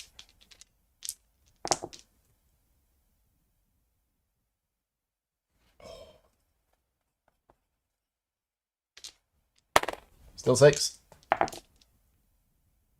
7. Gone. Spider dead. I'm going to eat some provisions. Okay. Our archery's not coming that useful. If you win, turn to 1, 4, 3. The spider threshes feebly on its back in its death throes. Beyond, you see more giant webs and burrows. To the right is a cave. Behind you, the water level still rises. Okay, choices again. Enter the cave or hack our way through the webs. So the 2 choices are cave or webs. We can enter the cave or we can hack our way through the webs. It says the water level is rising and there is a cave to the right.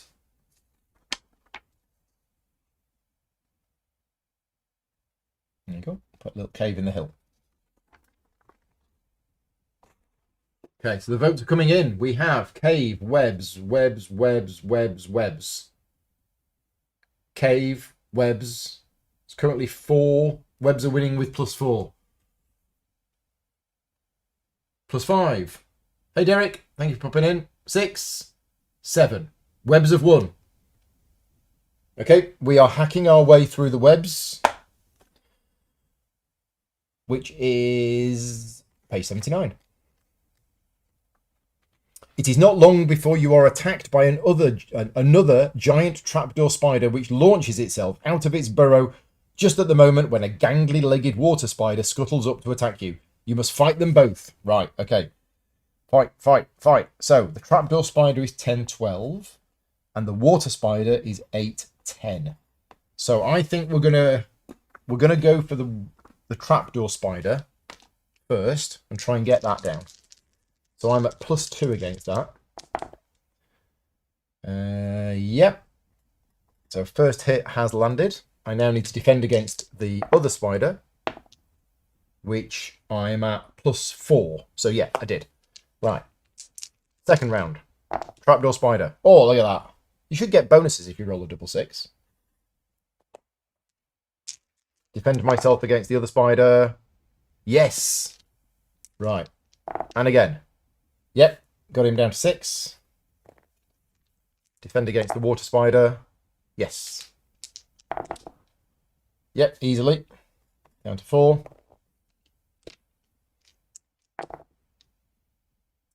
Yep, we're okay. Right, next. So it's at 7. I'm at 7. So that's a standoff. Defending against the other spider. Ooh, what am I at? I'm at +4. So no, the other spiders hit me. Okay. 4 against 5, but I get +2. So yeah, it's down to 2. Defend against the other one. Yes. Right. Come on. Yeah. There you go. So the trapdoor spider is gone. I need to defend against the water spider, which I've done. Right. Come on, water spider. I need 5 hits on it. And I'm at +4. So there's 1. I can't add up. Nope. Didn't get that one. So 1. That's a standoff. 2, 3,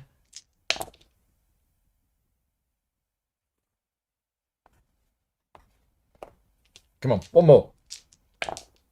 Yes. Right, and then I'm going to eat 2 lots of provisions. Only got 1 lot of food left. Right, spiders are dead. Whew. If you win, turn to 87. There are no more spiders to impede your progress, and you forge on. The rain lifts a little, and the water level drops to reveal a long dike leading north out of the spider fens. The dike takes you as far as the foothills of the Shiosi Mountains, where you use goat tracks to speed your journey. At last, you are climbing one of the taller peaks. Turn to 8. Now, for those people that joined us this afternoon, you will know what chapter 8 is, or page 8. It is the peak. So I won't read it all. I'll basically summarize it. But we have been transported into this weird place where we can see stars all around us. And there are 8. We're in an octagonal room, and there are 8 doors. And we have met up with the Dione, which is a greater demon. And essentially, what we are now going to do is we're going to go through all of these doors one at a time. And in each of these places, there is something that we can try to persuade to join us in the final battle. And then once we're ready, we go to this location, which is the place of battle. Now, we have played this before, so we should be able to remember. I say we, not me, but people in the chat who were here this afternoon will hopefully remember what things were in these places and what we need. Because we have different items than what we had earlier on today. So the one I remember is there was the Golden Legion. But to get the Golden Legion to join us, we needed... I can't remember what it was. It was... So this afternoon we had the War Fan, we had the Ivory Horn, and we had the Helmet of Befuddlement. Was it the War Fan? I think it was the War Fan. Yeah, we got the Kirin, but I can't remember. I can't remember what was there.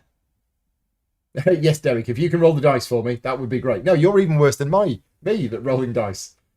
So we definitely had the fan this afternoon, and I think we needed the fan for the Golden Legion. So what I'm saying is, there is no point us going through the door where the Golden Legion is, because we're not going to be able to convince them to join us. So we might do a little bit of cheating here. I say cheating, just looking ahead, because we didn't make sufficient notes this afternoon. So there's 7 doors, and I can't remember which one was where. So the horn was for the animal. Yeah. So the War Fan. So the horn, I think, was for the tiger. And I think the tiger was the first one that we did. I can't remember. And there was the woman. The enchanted wood was the woman with the funny helmet. And we needed some kind of knowledge thing. There was like water of knowledge or something like that. And we needed that, and we didn't have that. So I don't think there's any point us going to the enchanted wood. I would say we don't bother going there. The Endless Sands of Akhon, I think, was the Phoenix. Sorry, I think was the... Yeah, I think it was the Phoenix. But what did we need the Ruby Phoenix for? Oh, that rings a bell. I can't remember. That was it. The Vial of Knowledge. We don't have the Vial of Knowledge, so I don't think there's any point us going to the Enchanted Wood. Right. I might just do some looking ahead, because we should have taken better notes this afternoon. But one of these places, I think, needed a Ruby Phoenix. And I can't remember which one it was. So, I'm first going to look at the Pinnacle of Ultimate Height.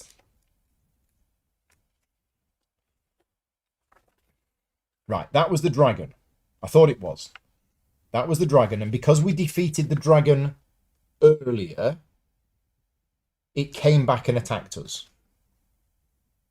So let's go and see the dragon. So we're going to go through door 1, which is the dragon, which is the Tetsu. The Tatsu. But because we haven't met the dragon before, we're reading a different entry, which might be the dragon attacks you, but we'll find out. 156. 156. The strange creature, its eyes glowing with baleful orange light, swoops closer, opens its mouth, and breathes a thin stream of flame at you. You duck, but you cannot avoid it completely without falling off the pinnacle. It singes you painfully, lose 4 stamina. Okay, maybe we shouldn't have done this. If you are still alive, the Tatsu turns for another attack, and you decide you cannot fight it from this exposed position. You open the door suspended behind you and return to the hub. Turn back to 8 and choose again. Okay, so you've got to have fought it before to be able to then... Right, okay. So that didn't happen. Let's eat some food. That's the last of the food gone. Okay, door number 2. Anybody remember this at all? The Elder Plains. Which one was that? So the Elder Plains was... Right. That was the massive animal. Ah, this is the one that needs the Phoenix Ruby.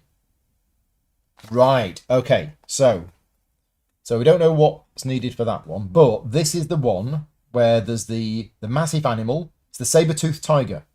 Now, we got this on our side because we blew the horn.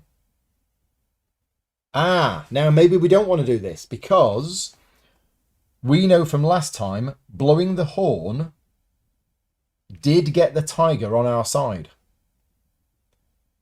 But taking out the Phoenix Ruby is another option. We have to do this because we need to learn what taking out the ruby does. So I'm going to put ruby.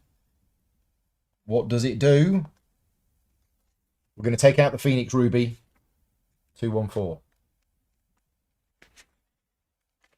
It's bad. You hold the ruby up and it flashes in the sunlight, but the saber-toothed tiger continues to hurtle towards you. Okay, so we need to fight it. Right, so we know the ruby does nothing. You need the horn. Horn tick, which we don't have. I can't remember where we got the horn from. So, skill 10, stamina 12. Yeah, the fights this side are a lot more dangerous. So, we are at +2. We need 6 hits. Nope. I don't think we're going to do this. Yes, so that's 1. We need 6. 2. That's a tie. 3. 4. 5.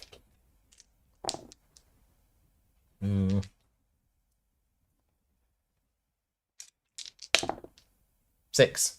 Okay, so saber-toothed tiger is dead, and that's it. So that's that gone. So we've done door 1, we've done door 2. Yeah, we need the horn for door 2. Yep. Right, door number 3 is the Mountain of Ineffable Holiness. I'm just going to have a quick look at what that was. Should have written this down. Really should have written this down. This was the Kirin. Now, how did we get the Kirin on our side last time? It's if your honor is 5 or more. Our honor is not 5 or more, so we're not gonna bother going through door 3 because we know that our honor needed to be 5 or more. Okay.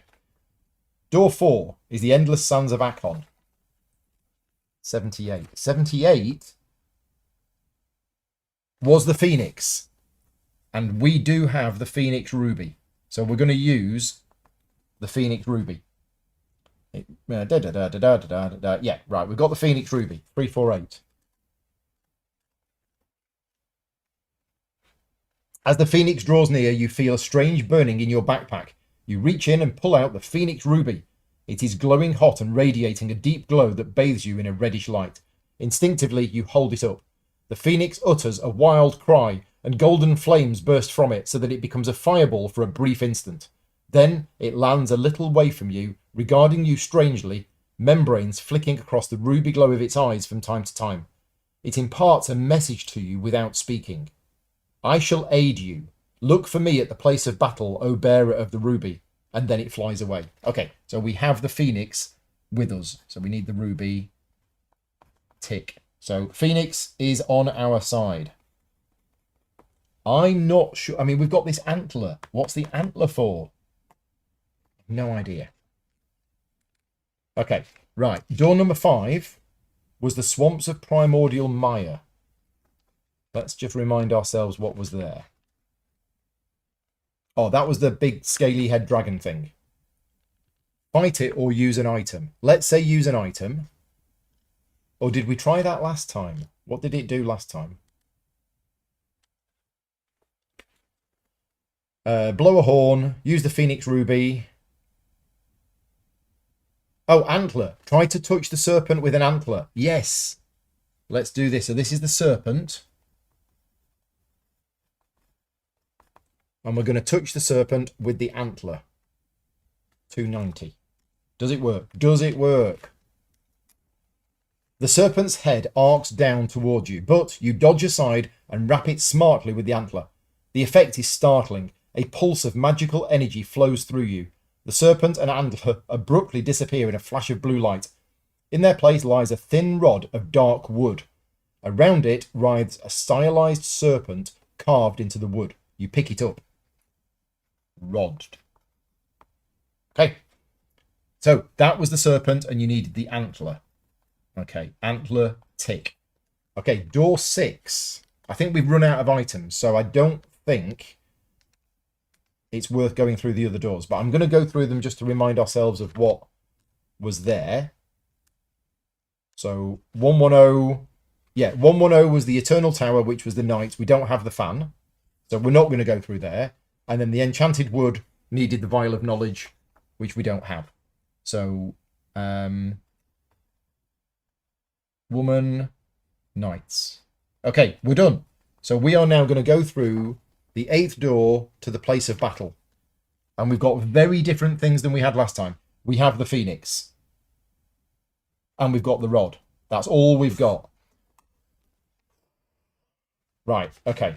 Are we ready? Is everybody prepared? I'm not. 138. Okay, so basically we are having a final battle and we are being attacked by these 3 things. First of all, we're going to get attacked by the big toad, then the big mantisy thing, then this huge thing here. I can't remember what this is. Oh, is that the guy with the bronze armor? Or is that the guy with the bronze armor? Or is that the Diodin? Maybe that's the Dione.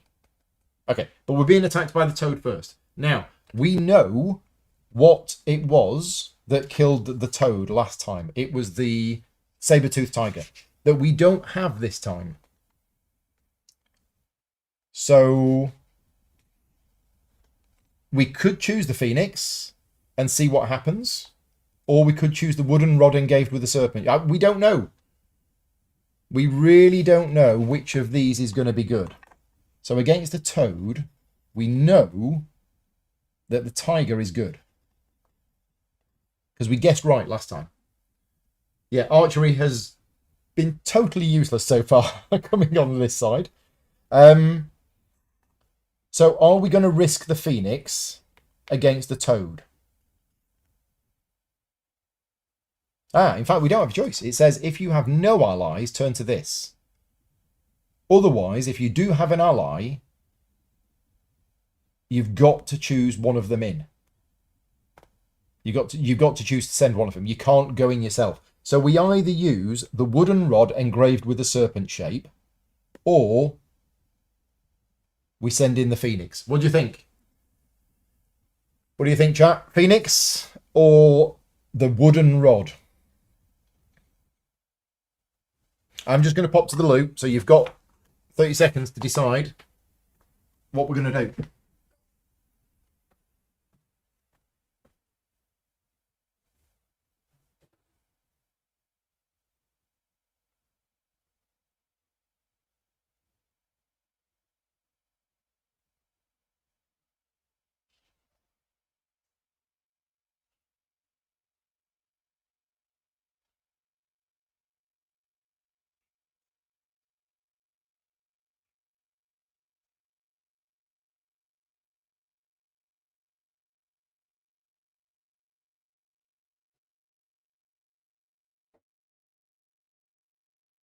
Right, what has the chat said?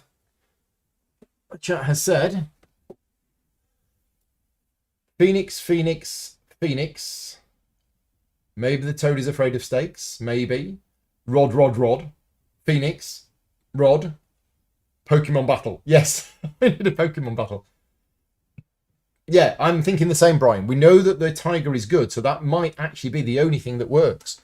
And the Phoenix might fail, but the chat has voted for Phoenix, so we're going to send in the Phoenix. 194.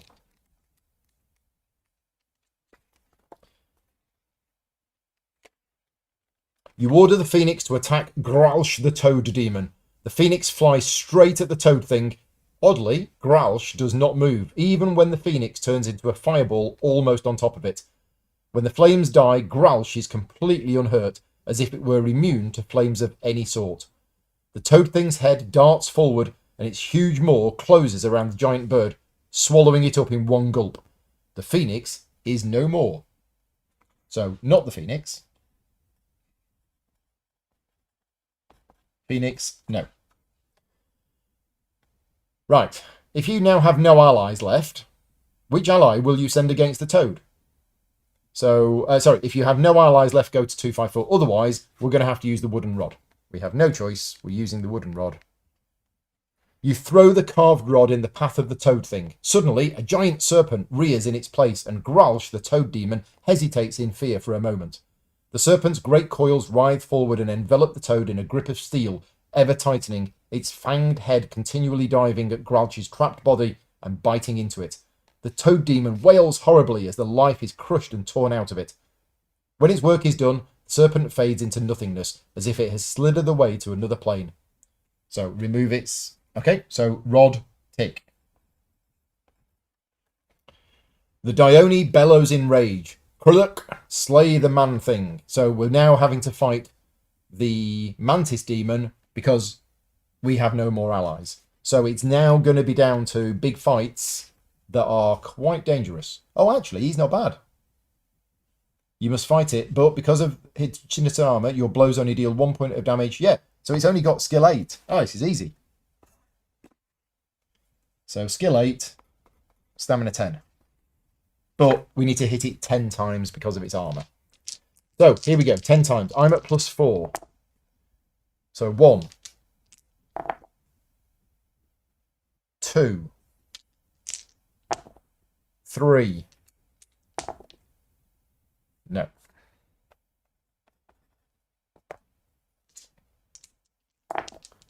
4. 5. 6. 7. 8. 9. 10. Dead. 3, 4, 6. The mantis demon lies dead. The Dione angrily shouts and sends in the big bronze man thing. 364. I think this is just a fight as well.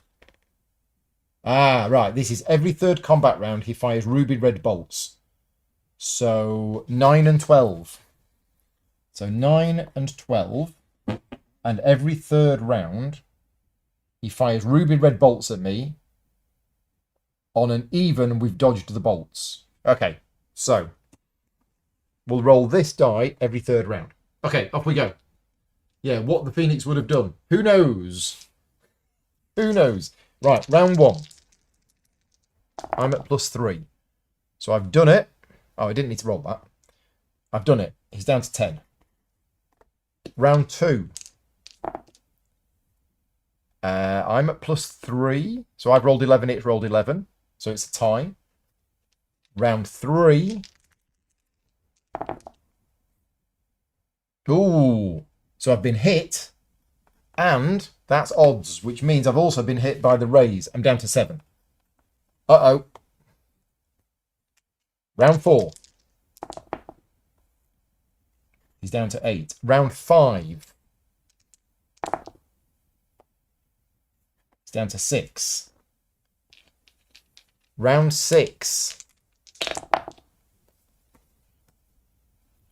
He's down to 4, but unfortunately I've been hit by the raise. I'm on 3. Round 7. He's down to 2. Round 8. He's dead. Woo! I'm on 3 health. I've got no food left. I think it's game over. So, the Dione mutters in anger and picks up a huge spiked iron club, advancing towards me. Yeah. Right, you spring away before... No, wait a minute. 292. I did this last time. I read the wrong one. Right, we're fighting the Dione. Whenever it hits you, you lose 2 stamina as normal, but then you roll an extra die. So, yeah, we're not going to do this, are we? So, it's got 10 and 10. But then, if it hits us, we go to either 90, 102, or 118. Okay, right, off we go then. I have 3 stamina left. I need a miracle. All I need is a miracle. So, I'm at +2.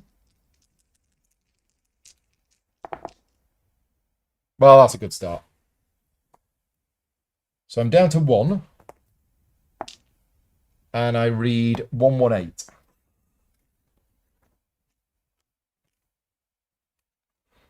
Right, 118 is... The Dione howls in joy and casts a spell of confusion. Lose a skill. So I'm at 10 +1. Okay, well, he's now even harder. But 1 more hit and I'm dead. I mean, look at that. It rolled a 12, I rolled an 11, but I'm at +1. So it's a tie. That's it. I'm a goner. Right. And it's 9:15. So we're not going to do another run tonight. That is a good time to end it. We have failed today. We have done 4 runs. 5 runs. I think we've done 4 or 5 runs today. And it's interesting because in the first stream that we did this afternoon, which if you haven't seen this afternoon stream, we did things very, very different. So if you didn't watch this afternoon stream, but you're watching this one, feel free to go back and watch the one from this afternoon because it was very different. We went west. We did loads of extra things. There was a whole village. There was saving people. There was a castle. There was a whole extra side adventure. Yeah, there was all sorts of stuff that happened, which didn't happen tonight. We got all the way to the end this afternoon and we fought the boss at the end and we got really, really far. And then we just didn't manage to defeat it. This evening, though, we've had, 3 or 4 playthroughs dying a lot along the way, which has been good because the more you play it, the more you learn. Now, it's been thoroughly enjoyable today. As I've mentioned a couple of times, these books have their place in history for me. The story is, for those of you that don't know, and I will try not to get too emotional, but a 13-year-old me walked into a bookshop in 1983 and bought The Warlock of Firetop Mountain. That then led to Dungeons and Dragons because the people who owned the bookshop, I think, told us about something. Anyway, it led to Dungeons and Dragons. It then led to everything else. And buying that book when I was 13 years old led me to where I am today. I don't know whether I would have discovered, any of this hobby whatsoever if it weren't for that moment. So these books, whilst they are very old school and they are aimed at a younger generation, are an extremely important thing for me in life. Was today fun? Yes, today was a lot of fun. And what made it fun for me was obviously people in the chat joining in, going on this journey with me. Are the games full of dice rolls and very random? Yes. But what's interesting is the game Time Stories that came out a number of years ago now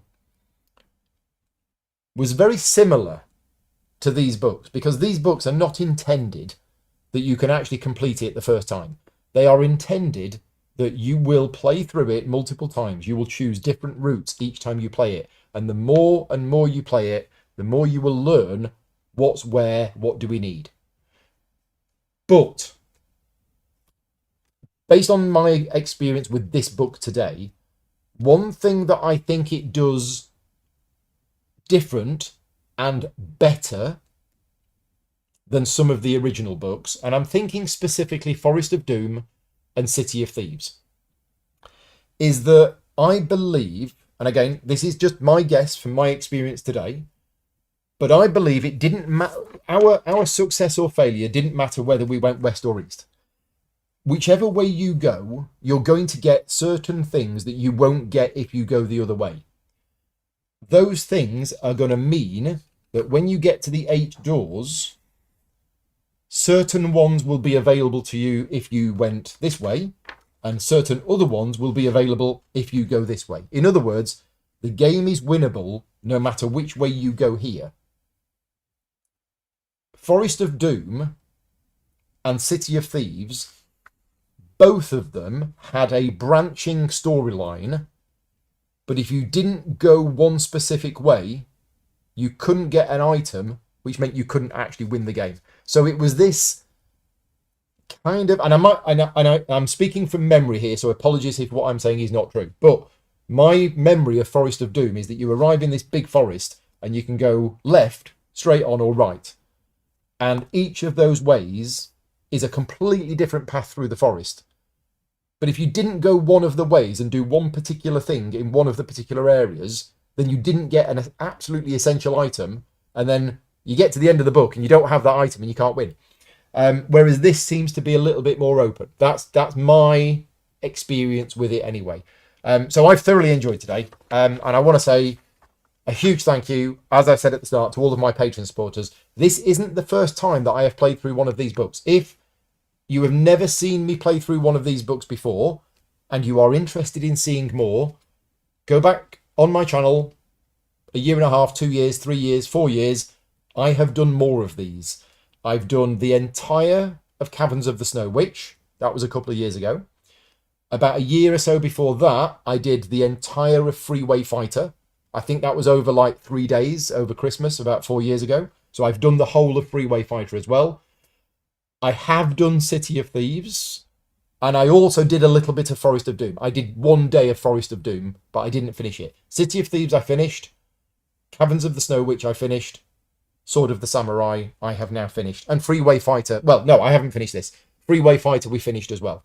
And I've got more. I've got lots of these books. I've got about 40 of them. So yeah, that is Sword of the Samurai. Right, I'm going to have a look at the chat. Is that the signed one? No, this is not signed. This is just one that I had in my collection. I honestly, I would feel a bit weird going to Ian Livingstone and saying, can you sign this book? Because he didn't do this book. This book was Mark Smith and Jamie Thompson. It is Steve Jackson and Ian Livingstone present because it's their idea, it's their concept. And for all I know, they may have been involved in this, or they may have just trusted Mark and Jamie with the editors and testers, whatever. So yeah, this is a fighting fantasy book, but not written by Steve Jackson and Ian Livingstone. Yeah, I think it's a really good one. So I like that. Post a photo you would like to see a young Paul. I don't have any photos of me at 13 years old. I do have, just because it's you, give me a minute. What I'm going to do for you right now, and feel free to post stories in the chat about if you've played these books, how influential they were for you. And if you're watching this video back afterwards, if you are watching this video not live, please leave me a comment in the chat. Tell me if you've played any of these books and whether they had the same impact on you and led you to where you are now, the same as my story. But give us a minute. I am going to find some images of old Paul, well, young Paul, for you right now. These are on my computer somewhere, so you need to give me a minute. Let me open that. So, right, okay. Let's find them. There's one that I can think of, which I have somewhere, which is about that age. It's about the age where I would have got these books. Maybe a couple of years before. And I'm not embarrassed by these photos anymore because oh gosh, no, you don't want to see that one. Where is it? Oh, it's not there. Oh no, it is there. There you go. Right. So this is a picture of me. This is probably maybe 1978 or 1979, something like that. When I got a bike. This was the first bike that my mum and dad bought me. And for those of you that are of the age, similar age to me, you may remember the Grifter. So there you go. That is a picture of me. Check out that haircut. That's me with the Grifter. So yeah, I was probably like 9-10 years old then, something like that. But that's the photo that I've got from the past, which is around the same time or within a few years of when I got the books. Anyway, we'll get rid of that. There you go. That's your treat. The Beatles were popular. Yeah. But anyway, yeah, it was great. Today's been great. Thank you very much to everybody for joining me. And as I mentioned at the start, just in case you were joining in late, obviously not a sponsored video. I don't think anybody pays anybody to do any playthroughs of these books. But essentially, this has been a day off work for me. I've had a thoroughly good time. But I'm only able to take that day off work thanks to the support of the Patreon campaign. So if you are one of my Patreon supporters, a huge thank you for your support and helping me have days like this. And if you're interested, this is what's happening tomorrow and Saturday. And all of these videos, so the videos for Monday, Tuesday and Wednesday, they are on the channel now. If you want to see any of those, Quartermaster General East Front, Quartermaster General South Front, Kanban EV. The Captain's Chair one was Patreon only because it's the new unreleased expansion. Yesterday was Elder Scrolls. There are 3 videos yesterday, each of them about 4 hours long. That was Elder Scrolls. Today, Fighting Fantasy. Tomorrow, Underwater Cities and Anarchy. And Saturday, Voidfall and Talisman Nemesis. So, yeah, that's going to be fun. That's going to be Saturday evening. But all of these videos are the same in that none of them are sponsored. All of them are funded through Patreon. My Patreon supporters voted on a lot of these games, and it's only possible thanks to the Patreon support. So yes, patreon.com/gaming rules if you want to support me directly. And if you want to support Mike Dennis, the link is in the description of this video. Mike is doing a 24-hour charity stream on Friday through till Saturday. Please check out Mike's video, and he will be streaming for 24 hours. Just pop in, say hi, and if you're able to donate, he's raising money for World Central Kitchen, and all of the advertising revenue from this video and all of my other videos for the last month is all going to Mike. So yeah, well, it's going to the charity, but through Mike's fundraising link. But that's it. We are all done. Will there be a Patreon only afternoon Saturday? Yes, Saturday afternoon. I'll just show you the list again. So you will notice on there, Voidfall is in the morning, probably until about 2 o'clock. In the evening, we're doing Talisman Nemesis. In the afternoon, there will be a bonus playthrough, which will be Patreon only. I don't know what it is. So it will be Patreon only. I don't know what the game is, and I don't know what time it's going to be. But it will be sometime in the afternoon between Voidfall and Talisman Nemesis. And there may be more than one. I don't know. I've got about 11 people coming round on Saturday, and some of them will be playing games up here, some of them downstairs. So it'll be very, very impromptu. That's everything. I will see some of you tomorrow. Underwater Cities live at 1 p.m. UK time. We're going to be using the new Data Era expansion, which I've not read the rules for yet.